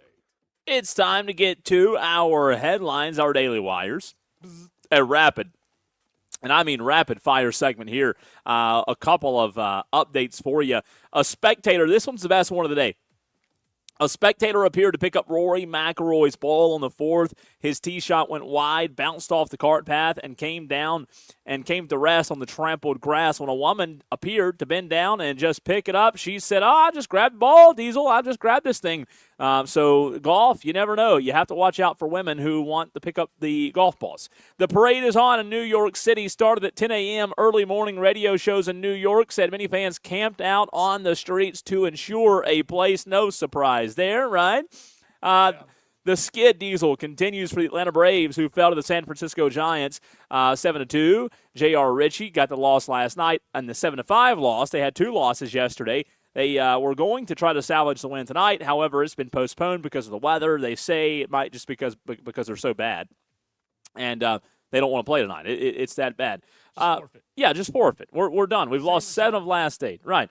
And last one for you before we run off the break. Pete Nakos of On3 reported that the anti-Super League provision in the Protect College Sports Act now applies to leagues earning $700 million in revenue, changing from the $1 or the $1 billion mark. That would now apply to the ACC and Big 12 as well as the Big 10 and SEC. The Big 10 and SEC released a joint statement saying they both believe revisions need to be made, but despite their sustained engagement and good faith efforts, the revisions they have proposed have not been accepted. Senator Maria Cantwell of Washington said that they are not going to let the 2 most powerful conferences dictate college football, as I think that's the right thing.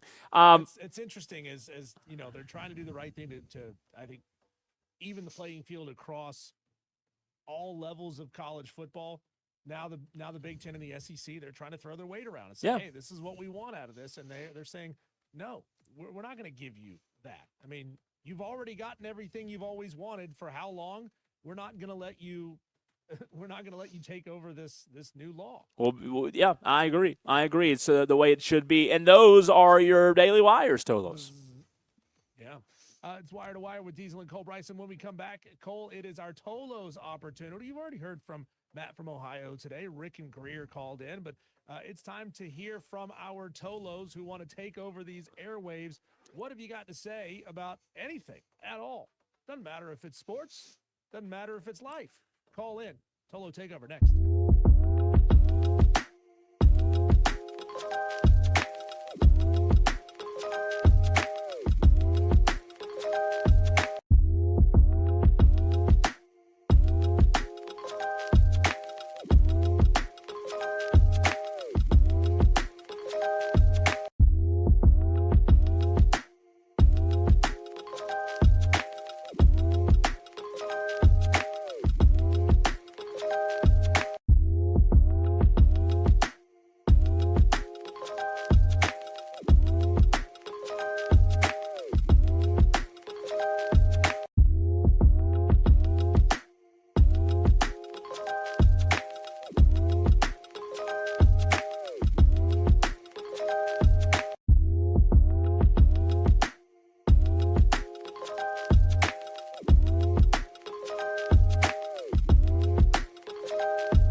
State. Cole, can you think of a player besides LeBron James who has clearly played past their prime and needs to be benched in favor of a younger, fitter, better basketball player? Basketball only here. No, I mean anything. Aaron Rodgers, is that who you're getting at? That's a fine example. It's not who I'm thinking of. Okay. But there is a contingent of Portugal soccer fans who are very upset with the fact that a legend of the game, Cristiano Ronaldo, has not scored a goal in international competition in like a decade. And they're watching Lionel Messi, another aging superstar. You know, these two are probably the two biggest and most recognizable soccer players in the world. Messi just goes and scores a hat trick in their opening game in the World Cup. Meanwhile, Cristiano Ronaldo can't even sniff the goal, isn't really doing anything of note at all, yet the coach keeps burning an entire position the entire game for him, even though he's not giving the team anything. Well, you got to keep the superstars in, right? You got to keep the superstars in, big names. They're getting paid the most money. We talk about it all the time. You got to keep them in, even though they're not might not be producing. And Tolo's, if you just tuned in, the Tolo takeover is happening right now. 844-326-3663. Again, 844-FAN-PHONE, FANFONE. I believe, is it Dale leading us off today, Diesel? Is that right? We do. We do have Dale leading off. Dale, you called in to talk fantasy football, which I assume means talking about the Dallas Cowboys actually making the playoffs. But that is fantasy football right there. But hey, if you were playing fantasy soccer, Dale, and I don't know if you're a soccer fan or not, but would you play someone? Would you start someone on your fantasy team if they hadn't scored a goal in a game in nearly 15 years? Or 5 years, excuse me. Absolutely not. Right. Absolutely not. Right. It's just not a smart move. Even though Ronaldo is a huge star, he's not giving you anything. So you can't start him. No, and even in the twilight of Tom Brady's career, the last 3 seasons he played with Tampa Bay, he still took those teams to the playoffs and had a shot. I mean, Aaron Rodgers is beyond washed. I really thought after the Jets he would go to Minnesota just to be like Brett Favre, just to emulate him. Whatever would happen. Anyway, fantasy football, baby. Who else is ready? Who else is psyched? I've got 71 days, 1 hour, 26 minutes, and 13 seconds until our draft. God. Freaking go! You've heard of like the way too early polls. You're doing the way 71 times way too early thinking about your fantasy team. Absolutely not. See, when there's cash and trophies involved, never too early to think about it. Did you say 71 days, Dale? Yes, sir. 71 days. That's a long time. You know, I was talking about this. And obviously you've got the itch. One of the things that, every year I try to see what it happens for me. I love NFL, obviously, love college football, and especially love high school football. I'm always intrigued, Dale, to see when that itch hits me every year. I think high school football always hits me first, followed by college, maybe sometimes the NFL. I love what the Cowboys did defensively, but it sounds like for you, maybe the NFL has hit first. Is that right? Well, no. So high school technically hits for me only because I'm an official. Oh, you're already fired up, itching for high school football then, huh? We start thinking about football back in probably like April. Okay. Like right after Easter is when we start classes, so that's when we start thinking about that. I usually get the itch for NFL probably around Memorial Day weekend. Wow, that's early. And it's usually sometime right after that, I reopen our league, and then I make sure we got everybody in and accounted for. Because I like to, purchase the stuff that we need beforehand so that, avoid, rising costs and all that stuff. Everything ordered, and we're all good to go.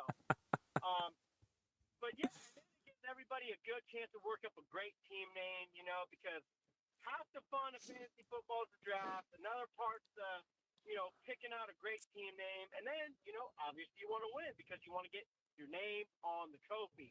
You want your name to be remembered in the edges of history with your fantasy team as the winner for a specific year. Dale, No matter which year. how many times have you watched the league all the way through?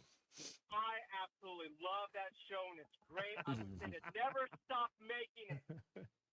Well, it got weird when they went when they went cartoon with it in the final season. They decided to switch and go animation for an episode and didn't make any dang sense. Oh, that was probably Taco right there. That is true. Hey, Dale. Look, you haven't experienced the league until you hit Yobagoya. That's all I'm saying about that. As a referee, Dale, I first of all, I want to apologize to you and all your kind because I have yelled a few choice things at referees before. But tell me the truth. Can you hear and understand the fans from the stands, especially the lone individuals who are always yelling at the refs? So if we can hear you and it's egregious enough, it's liable. I mean, we could throw you out. We don't want to. We really don't want to, but sometimes examples have to be made. We're not doing it for us. We're doing it for the kids. Yeah. You're doing stuff that is not, I don't know, kid friendly. I mean, we'll take a certain point to it, but if safety becomes an issue, you start making threats, yes. And I think football is a little bit more protected maybe because in basketball and baseball you can hear those things much more, Dale, obviously with the basketball being inside and your fans are right there on top of you. Are y'all doing I know we had a push a couple of weeks ago, Dale. Give us the latest update. Are y'all the numbers improving on trying to recruit some local referees to get involved in high school football, or are you still needing some? What's the latest on that? Do you know? We do. We have gotten a slight increase. You're breaking up, Dale. You're breaking up. You're breaking up on us real bad.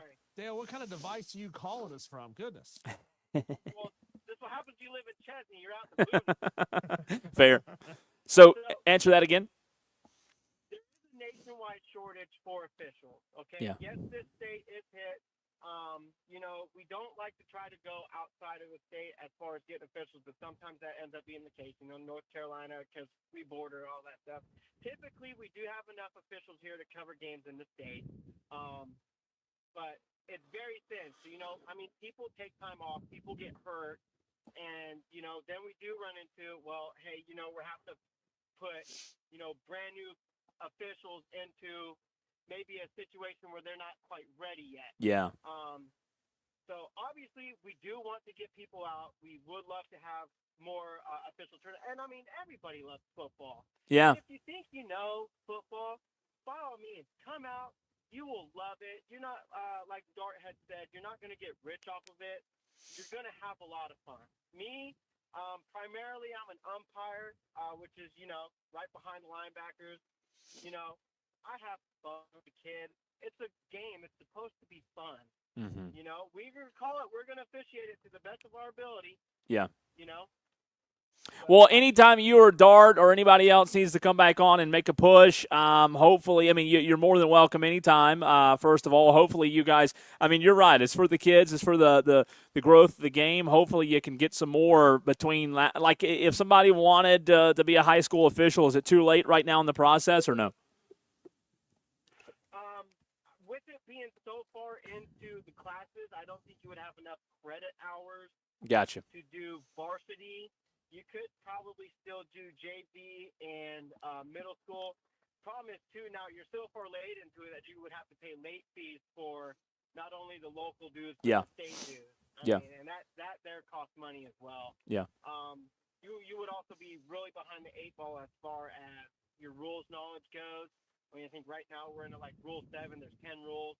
You would be really far behind the eight ball. That's not to discourage anybody. Obviously, we still want to get people in and all that stuff. But if you love football, reach out to SCFOA District 2. Do it around February when you get that itch. We can get you set up, get you going. You'll have a lot of fun.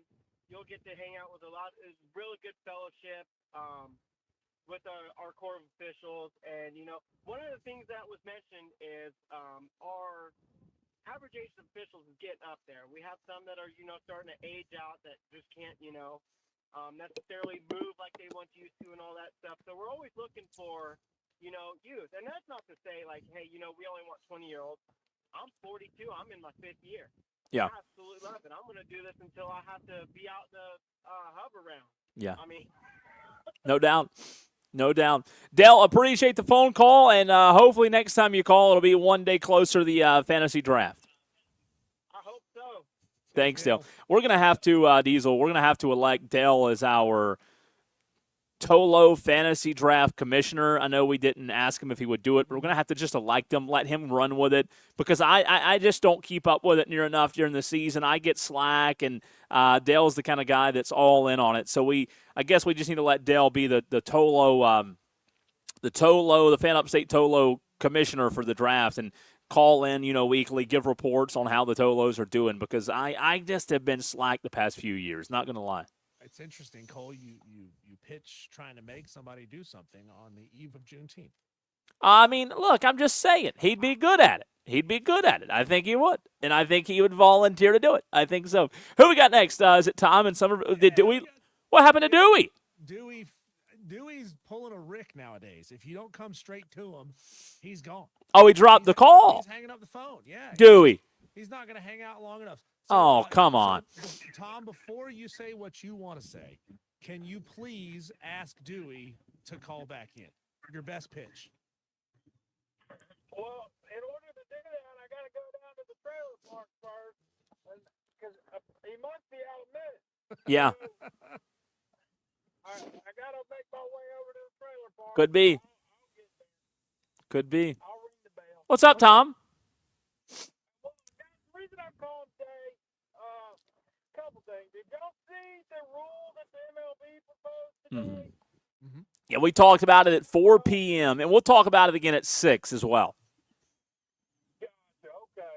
Well, I'm just kind of up in arms about it. I don't know how it's going to work, but I will say this. If it were to pass, it would be incredible for college baseball. Yeah. And so in that degree, I hope it does pass. The other thing, the state college sports act, or whatever that thing's called, I'm sure y'all mentioned earlier, I guess it got the votes to go to the next level today. And I'll be honest, and this may be a hot take, but I don't think it should pass. Whoa. Whoa. Because here's the thing. And it's headed to the Senate, by the way. You're going to cause a bigger mess. Because eventually, and I could be wrong in understanding this, but from my understanding, it basically locks teams into their current power conference. Is that correct? No, it just prevents the conferences from merging. Okay, well then, maybe it's not the worst idea. But, I mean, eventually, we're going to have to realign all this anyway. Oh, yeah, Tom, this is great. Let's just leave it the way it is. Things are great. There's no problems, no Brendan Sorsby's, no Luke Ferrelli situation. Everything's great. You're right. No reason to change it. It may not, my take may be off if I was wrong. I could have been wrong. I thought the way I understood it was that you couldn't jump your current power conference to go to another power conference. So, if that's not the case, I may need to peel that onion back a little bit. Because you look at some of these schools trying to get out, like Florida State's been trying to get out for however long, Clemson's been trying to get out. Like, some of these schools are eventually going to get stuck. And you look at, the SEC, the Big Ten, they're just barreling in money like it's nothing. And you got, the other schools in the Big 12 and the ACC so far behind. And there's parts of this that I think are good. I think it's going to cause more problems that we're not talking about yet. Yeah, Tom, the biggest thing is about conferences not pooling their television contracts. And if you pool your contract, let's just say the ACC and the Big 12 wanted to pool their media rights, they would together be a bigger entity than the Big 10 and the SEC would, right? Just in the sheer amount of revenue that they bring in. So they were this bill was attempting to prevent the SEC and the Big 10 from being able to get together and pool their resources together, which would effectively make them one giant conference. And it seems now maybe this was a move to make the Big 10 and the SEC happy. They said, hey, we're going to lower that number from any conference making $1 billion in revenue down to $700 million in revenue, which does encompass the ACC and the Big 12. So now those two conferences cannot pool together. Got it. That's way above my pay grade, guys. But, thank you for explaining that, Diesel. And Dale mentioned needing referees. I don't know if they want me on the football field, but if they need a food judge referee, I'll be happy to do that. Tom, I think you would make a terrific high school official. I really do. Well, I'll say this. I ain't calling targeting. That's wrong stupid because it's football. I mean, I'll let the little things slide. I'll let the little things slide. I'd love to. Tom, you wouldn't call anything. No, we'd be in and out. We got food to eat. We're out of here. Yeah, just look for whatever got called against the Gamecocks this week that made Tom mad. Yeah. And he's going to call each one of those 10 times during the game. Oh, man, that's good stuff. I find out the head coach is a Clemson fan, he's going to get a few more flags thrown. Yeah, but one of the 19 reasons, I think. One of the 19 reasons. Tom, appreciate the phone call. Yeah, as always, go Gamecocks. Oh, boy. I tell you what, these guys like Dell and Dart Diesel, they come on the show wanting to recruit our Tolos. I don't know if they want our Tolos. Can you imagine walking out there and Tom in Somerville, is a high school official? Boy, man, that would be interesting. Tom would be the John Daly of South Carolina high school officials. It would be. It would be. Keep him down there in Somerville. That's good stuff. Anybody else on the line? That's it. That's it for now. Tolos, where you at today? Yeah, Tom. Soft on the response. Tom always brings it though, and Dale. I mean, there's those that always bring it, and they, you can rely on them. A quick update out here at Shinnecock Diesel. Rory is now 6th. When I first came on the show today after my I had to go take care of my speeding ticket. He was number 1. He has now fallen to 1 under par. He's only 2 shots off the lead. Cowan leads right now at 3 under, but Rory's now fallen to 6. You got a big log jam up there right now. Yeah, the Ryder Cowan, what a name that is. I like that. Leads the U.S. Open as an amateur, Cole. He is an amateur currently leading the U.S. Open. He is through the back 9 because he started on 10. He is not carded a bogey yet. 3 birdies, 12, 14, and 17. He birdied those 3 holes. Still has the entire back 9 to go. So he either pulls away from the field or he falls back down to the rest, Cole.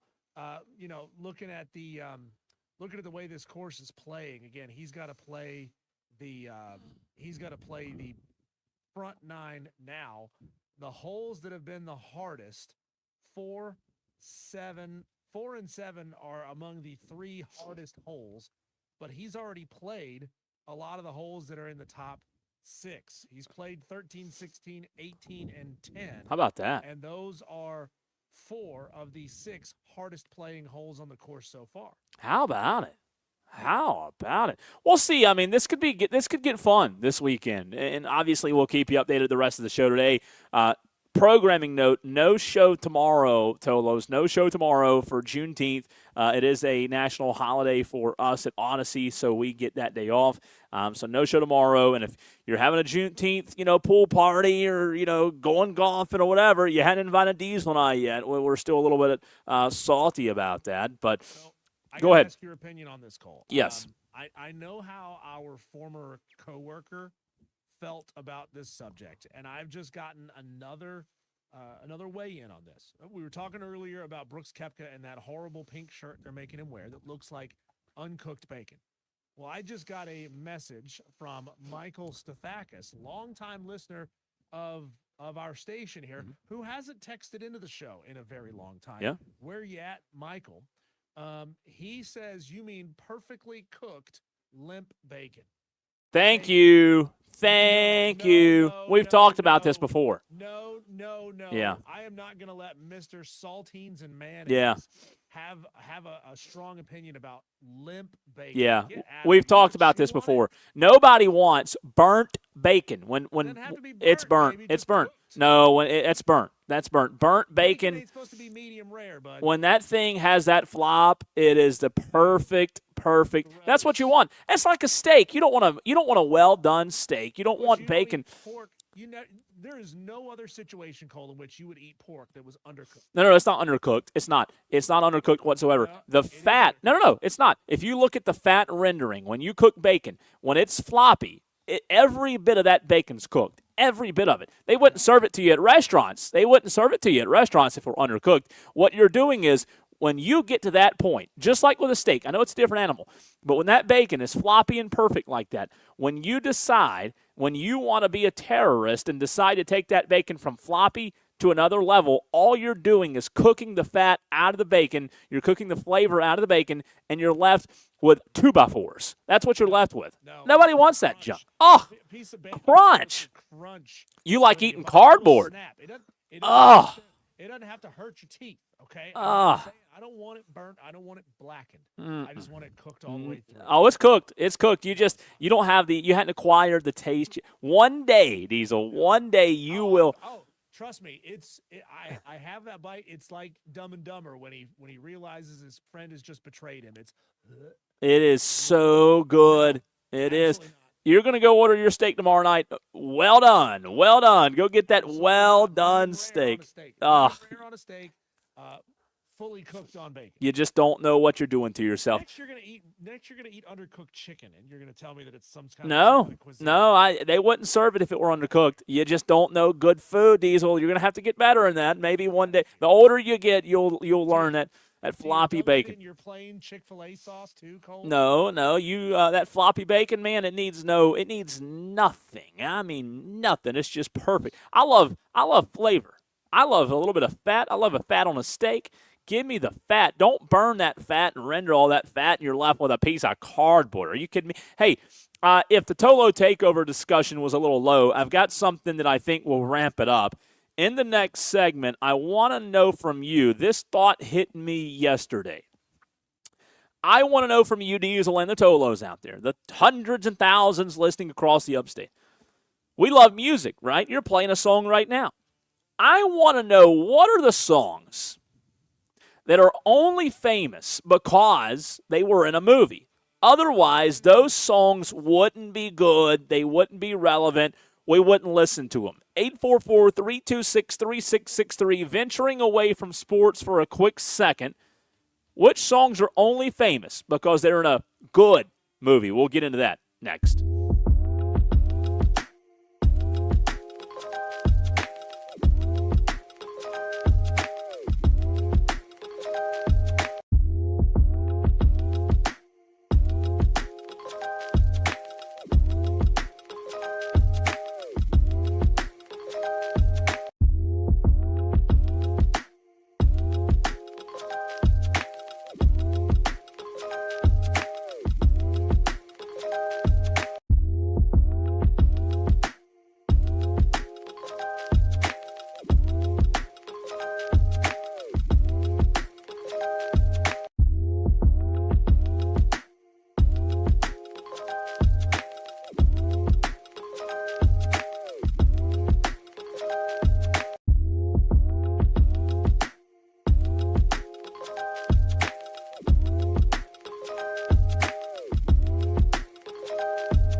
This is Wire to Wire with Cole, Bryson, and Diesel on the Fan Upstate.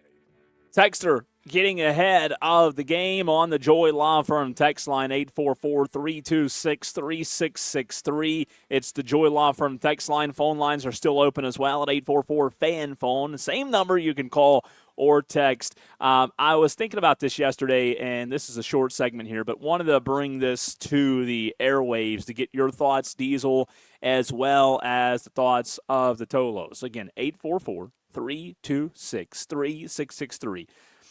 We all love music. We all love songs that get us going. And, you know, one of the things that makes a movie great, Diesel, is the song choice. Have you ever thought about watching your favorite movie, what your favorite movie would sound like, or what not what it would sound like, what it would look like from a viewing experience if there weren't songs in the background? It'd be pretty dull, right? Of course. Pretty boring. Sound design. As somebody who spent part of my career creating commercials and knowing what it can add to a commercial, I love sound design. Love it. It's some of my favorite things. You gotta have the good songs. A good movie wouldn't be good, like you said, without that good music.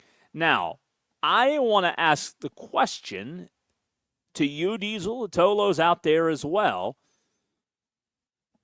Which songs do you believe would not be nearly as famous as they are?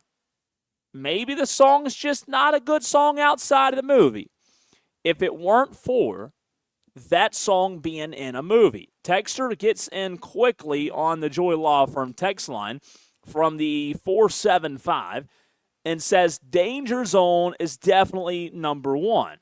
Now, I appreciate the text, but I don't know. I love Danger Zone's Diesel. It does like that. Danger Zone in Top Gun is terrific. There it is. Is the texter right on that? Is the texter right that if it weren't for Top Gun, we wouldn't really think this would be a great song? It's a bop because of what it's associated with. It's Okay. a cheesy song. I mean, it's corny as hell. Really? So you think this one's up there then? Oh, it is. I mean, Kenny Loggins is yacht rock through and through. Like, part of yacht rock is that it is inherently corny and cheesy, right? Yeah, I don't know. I like Danger Zone. Maybe you're pulling me over to your side a little bit. Maybe you're pulling me over there. Texter, that's a good one to start because, like, do you listen to Danger Zone in your car? You know, that's how I equate this. That's how I kind of answer this question, right? Like, if you don't listen to it on your playlist in your car, and it's probably not a song you listen to often, and maybe that answers the question that it's only good because it was in that movie. So, Texter, maybe you're changing my tune a little bit there. Maybe you are. Let me chew on that one. Let me chew on Danger Zone. I love Top Gun. I do love Top Gun. Texter Diesel from the 431 gets in and says, Eye of the Tiger, Rocky. Now, that's a very popular song. A very popular song in Eye of the Tiger. Maybe I've heard it at football games, stuff like that before. Where do you stand on that? I'm chewing on it. Eye of the Tiger. Yeah. Another great song. Like, I can't argue with it being a bad song because it is amazing. But Eye of the Tiger is associated with like beating the odds and going the extra mile and accomplishing an incredible goal that nobody thought you could do. Okay. And again, it's so inextricably linked To Rocky. with Rocky, yeah. Okay, so maybe these texts are pretty good. Maybe these are hitting the nail on the head then. I would say more on the Eye of the Tiger than the Danger Zone. I like Danger Zone a little bit more is what I'm saying than I do Eye of the Tiger. Like, I don't know that I really like the song. You said you love it, Eye of the Tiger. I don't know that I actually like it. Eye of the Tiger, it's the thrill of the fight. That's a great song. I think it's got a good beat. It's got a good beat. I don't love the song. So good suggestion there, Texter. Good suggestion. This text comes in from the 237. Oh, boy, this one's going to be debatable. I know you don't like this. A couple of years ago, we had this running on the promo. You and I did. Texter Diesel says Purple Rain. I know you're not a big fan of Purple Rain. But I'm not. see, I disagree with a texter on this. I think Purple Rain is a good enough and big enough song that even if it weren't in a movie, I think it would be. What I'm getting at is I think Purple Rain would still be able to stand on its own. I don't know that Eye of the Tiger would. It's not, to me, it's not even a top 3 Prince song. See, that's ludicrous. We've talked about that before. You're crazy for thinking that. I mean, that's crazy. This thing. And what the name of the film Purple Rain? Wasn't that the name of it? Or am I wrong on that? What didn't they come out with a movie called Purple Rain? Or am I missing? Maybe I don't know. I could be wrong on that. Yeah, Purple Rain, 1984. Okay, so I think Purple Rain stands on its own. I know you're not the biggest. Tolos, where do you? That one's gonna be. I think that one's gonna be iffy. If you polled, 10,000 people, how many people are regularly going back and watching Purple Rain, like making it a point to go watch Purple Rain versus searching Purple Rain on their favorite streaming platform? I think searching on the streaming platform. Yeah. For the song is more popular than the movie. I think so. And you know what, Diesel, to that point, I would even bet that most people wouldn't even know there was a, you know what I mean? Maybe some people wouldn't even know there was a movie called Purple Rain. Under a certain age, you just don't know. But everybody knows the song Purple. Everybody knows the song. So, Texter, I'm going to disagree with you on that one. I'm going to say Purple Rain can stand on its own because it's one of those songs that people love singing at a karaoke bar, whatever it is. It's catchy. Whatever your music preference is, you still like that one. What else am I missing here? I've got one for you right here, Cole. Okay, you ready? Without the movie that this was in, this would not be a song.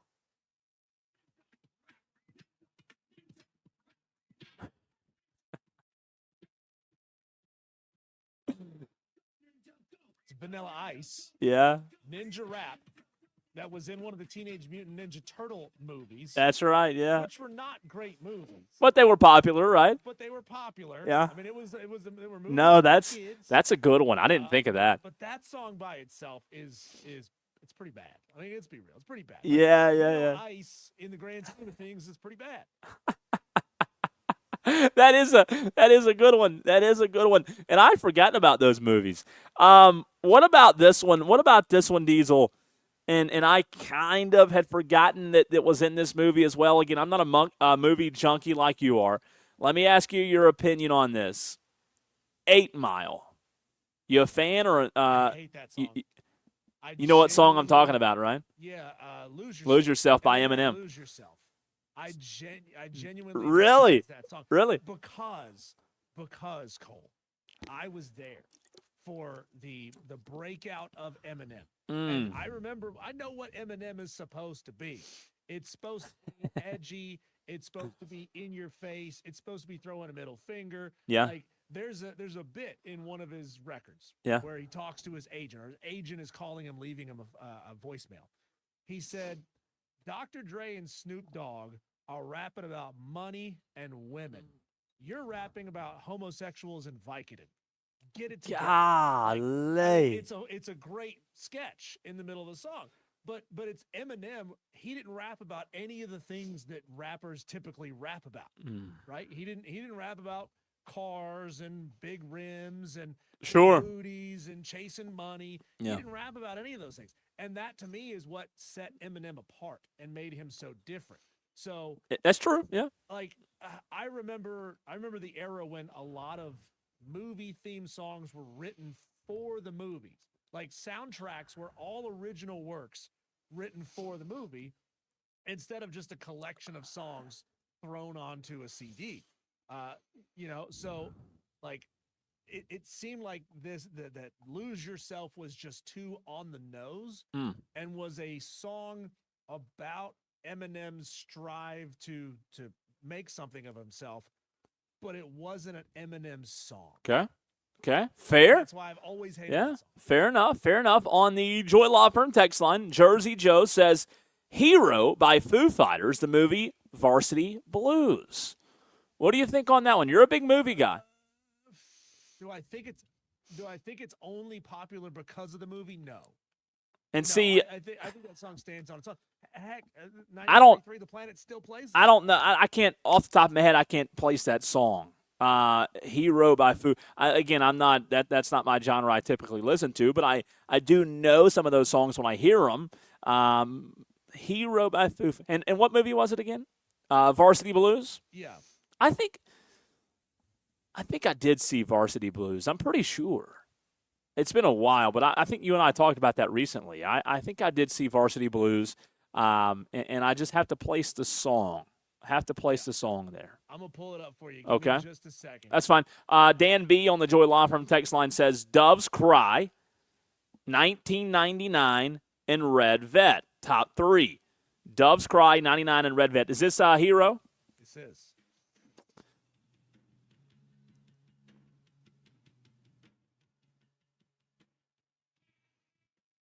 I've heard it. Jump to the part that I know you know, okay? Yeah. I've heard it. Yes. Okay. Yep. You know the song. I have absolutely have heard it. And I think that song, I heard that song outside of the movie. So I would stand with you on that, outside of the movie Varsity Blues. Again, Dan B. gets in and says Doves Cry, Red Vet, and 1999 are his top 3. We're talking about songs that are only famous because they're in a movie. 844-326-3663. Do we need to make a trip to the phone lines, Diesel? No, Bruce didn't want to come on the show. Okay. But he did mention a certain song, Cole, and I'm going to pull it up here. Uh-oh. Can't wait. Let's see what Bruce has up his sleeve here. You obviously know it. I can tell by the look in your eye. Yeah. Oh, yeah.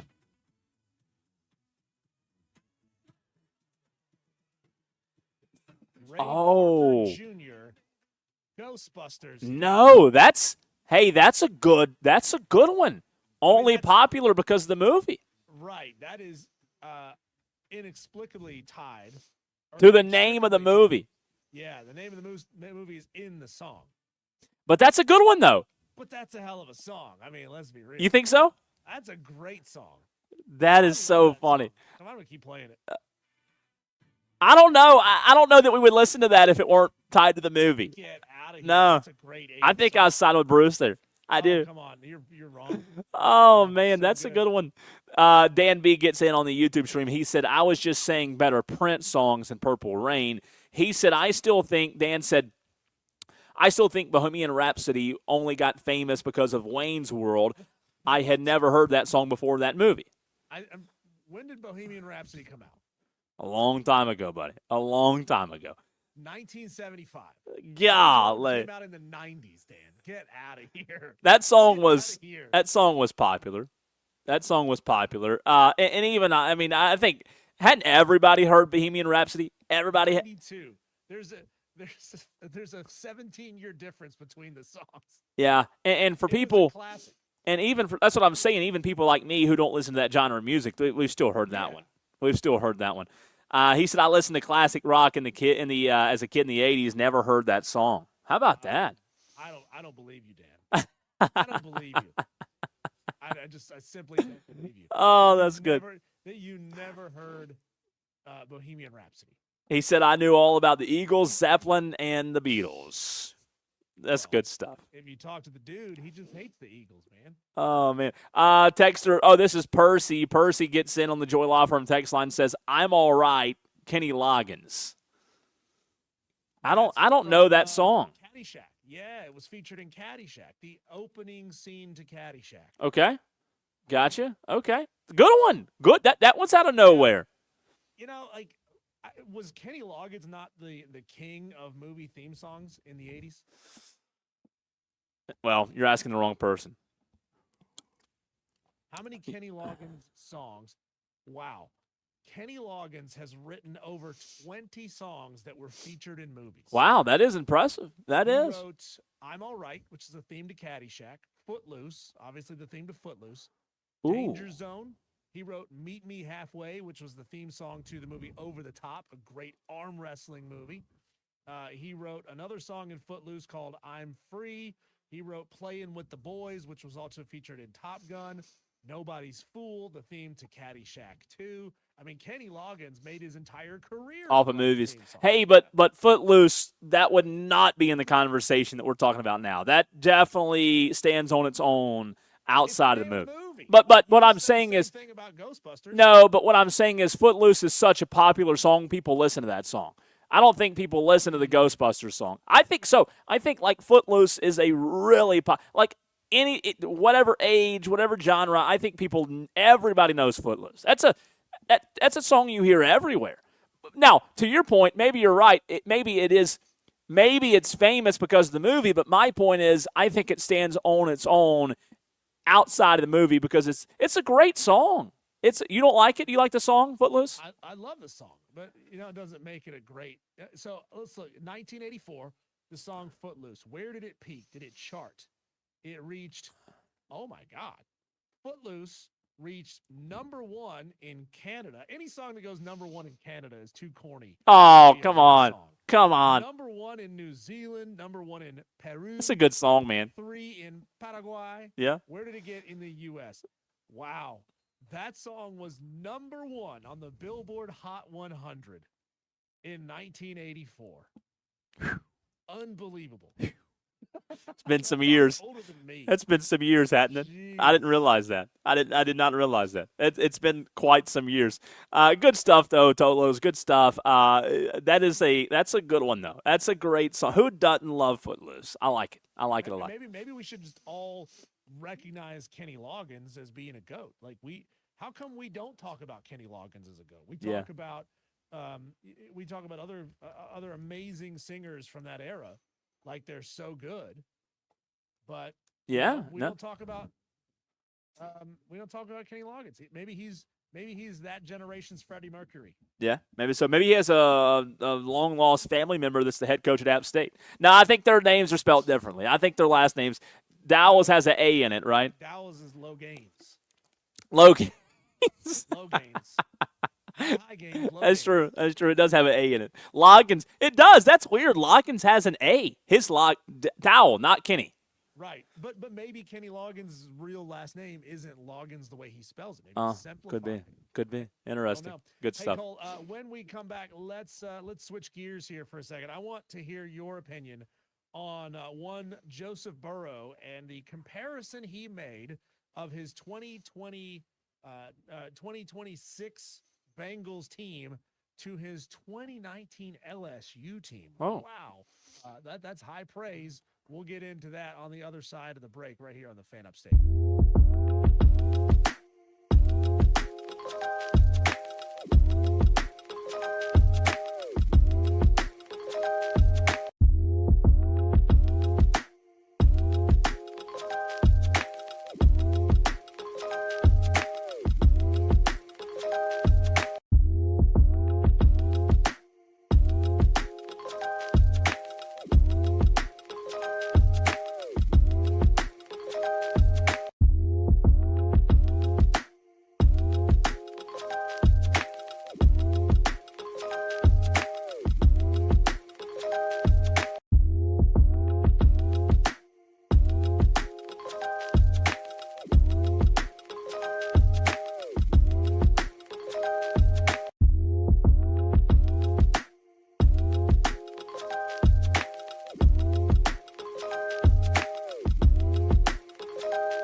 simple yes or no question, Cole. Would you say a quarterback that has a 43-33-1 record is elite in the NFL?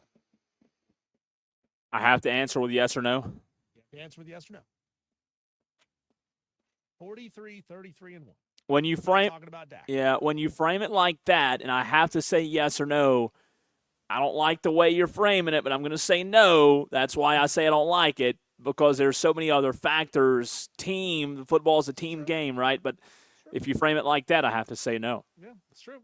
Well, this quarterback in question is Joe Burrow, who we all know was amazing in college at LSU in his season there at LSU, won a national title on what could be considered the best or one of the best, Mount Rushmore, greatest teams of all time. Well, Joe Burrow has maybe kind of stepped in it a little bit here, Cole. He's all over the internet today because he made comparisons to his locker room for this upcoming 2026 Bengals team that went 6-11 last year, comparing them to his 2019 national title team at LSU. Listen to Joe. You go back and watch what I said before 2019 season at LSU. I feel very similarly about this team. I'm so excited to get started and get moving. And I wish we would ramp this right into training camp so we can continue to improve. Because I feel like, there's so much greatness that we're going to be able to achieve this year. I'm just excited to get going. I feel about this team the way I felt about 2019 at LSU. Yeah, it's a tough comparison because that's one of the best all-time offenses we've seen in college football, right? Now, I will say this on record. I do think Joe Burrow is an elite quarterback. I think he's been surrounded by a pretty bad team outside of a couple of good receivers, especially on the offensive line. I think his accuracy and his leadership and his football IQ and his skills are elite. He's been bitten now bad by the injury bug. Remind you, he's had a torn ACL, a calf injury, and a wrist injury in the last 3 seasons. So he has been injury-plagued in a bad way. I hope Joe's right, though, because we saw him in his first season carry the worst offensive line unit statistically in the NFL to the Super Bowl in his first season as a rookie. So it's there. Joe Burrow, I think, is an elite quarterback. Where he ranks among the elites, now that's debatable, Diesel. Yeah, it's he also said in that interview clip, Cole, that he wants the pressure, that he wants, the tough questions to start coming his way. He wants the media there in Cincinnati to start putting pressure on him. Sure. That's great, Joe. I mean, but he also isn't the most he isn't the most loquacious in interviews either. So I don't know that this guy really wants to be asked the tough questions or if he's going to give real answers to them if he gets them. Should be a fun. It's a big year for Cincinnati. There's no doubt. It'd be a big year if they can stay healthy. Diesel, big news earlier in the show. We talked about it with the MLB, a new rule coming down that could affect high school players plus the Braves. Let's dive into that next right here on the Fan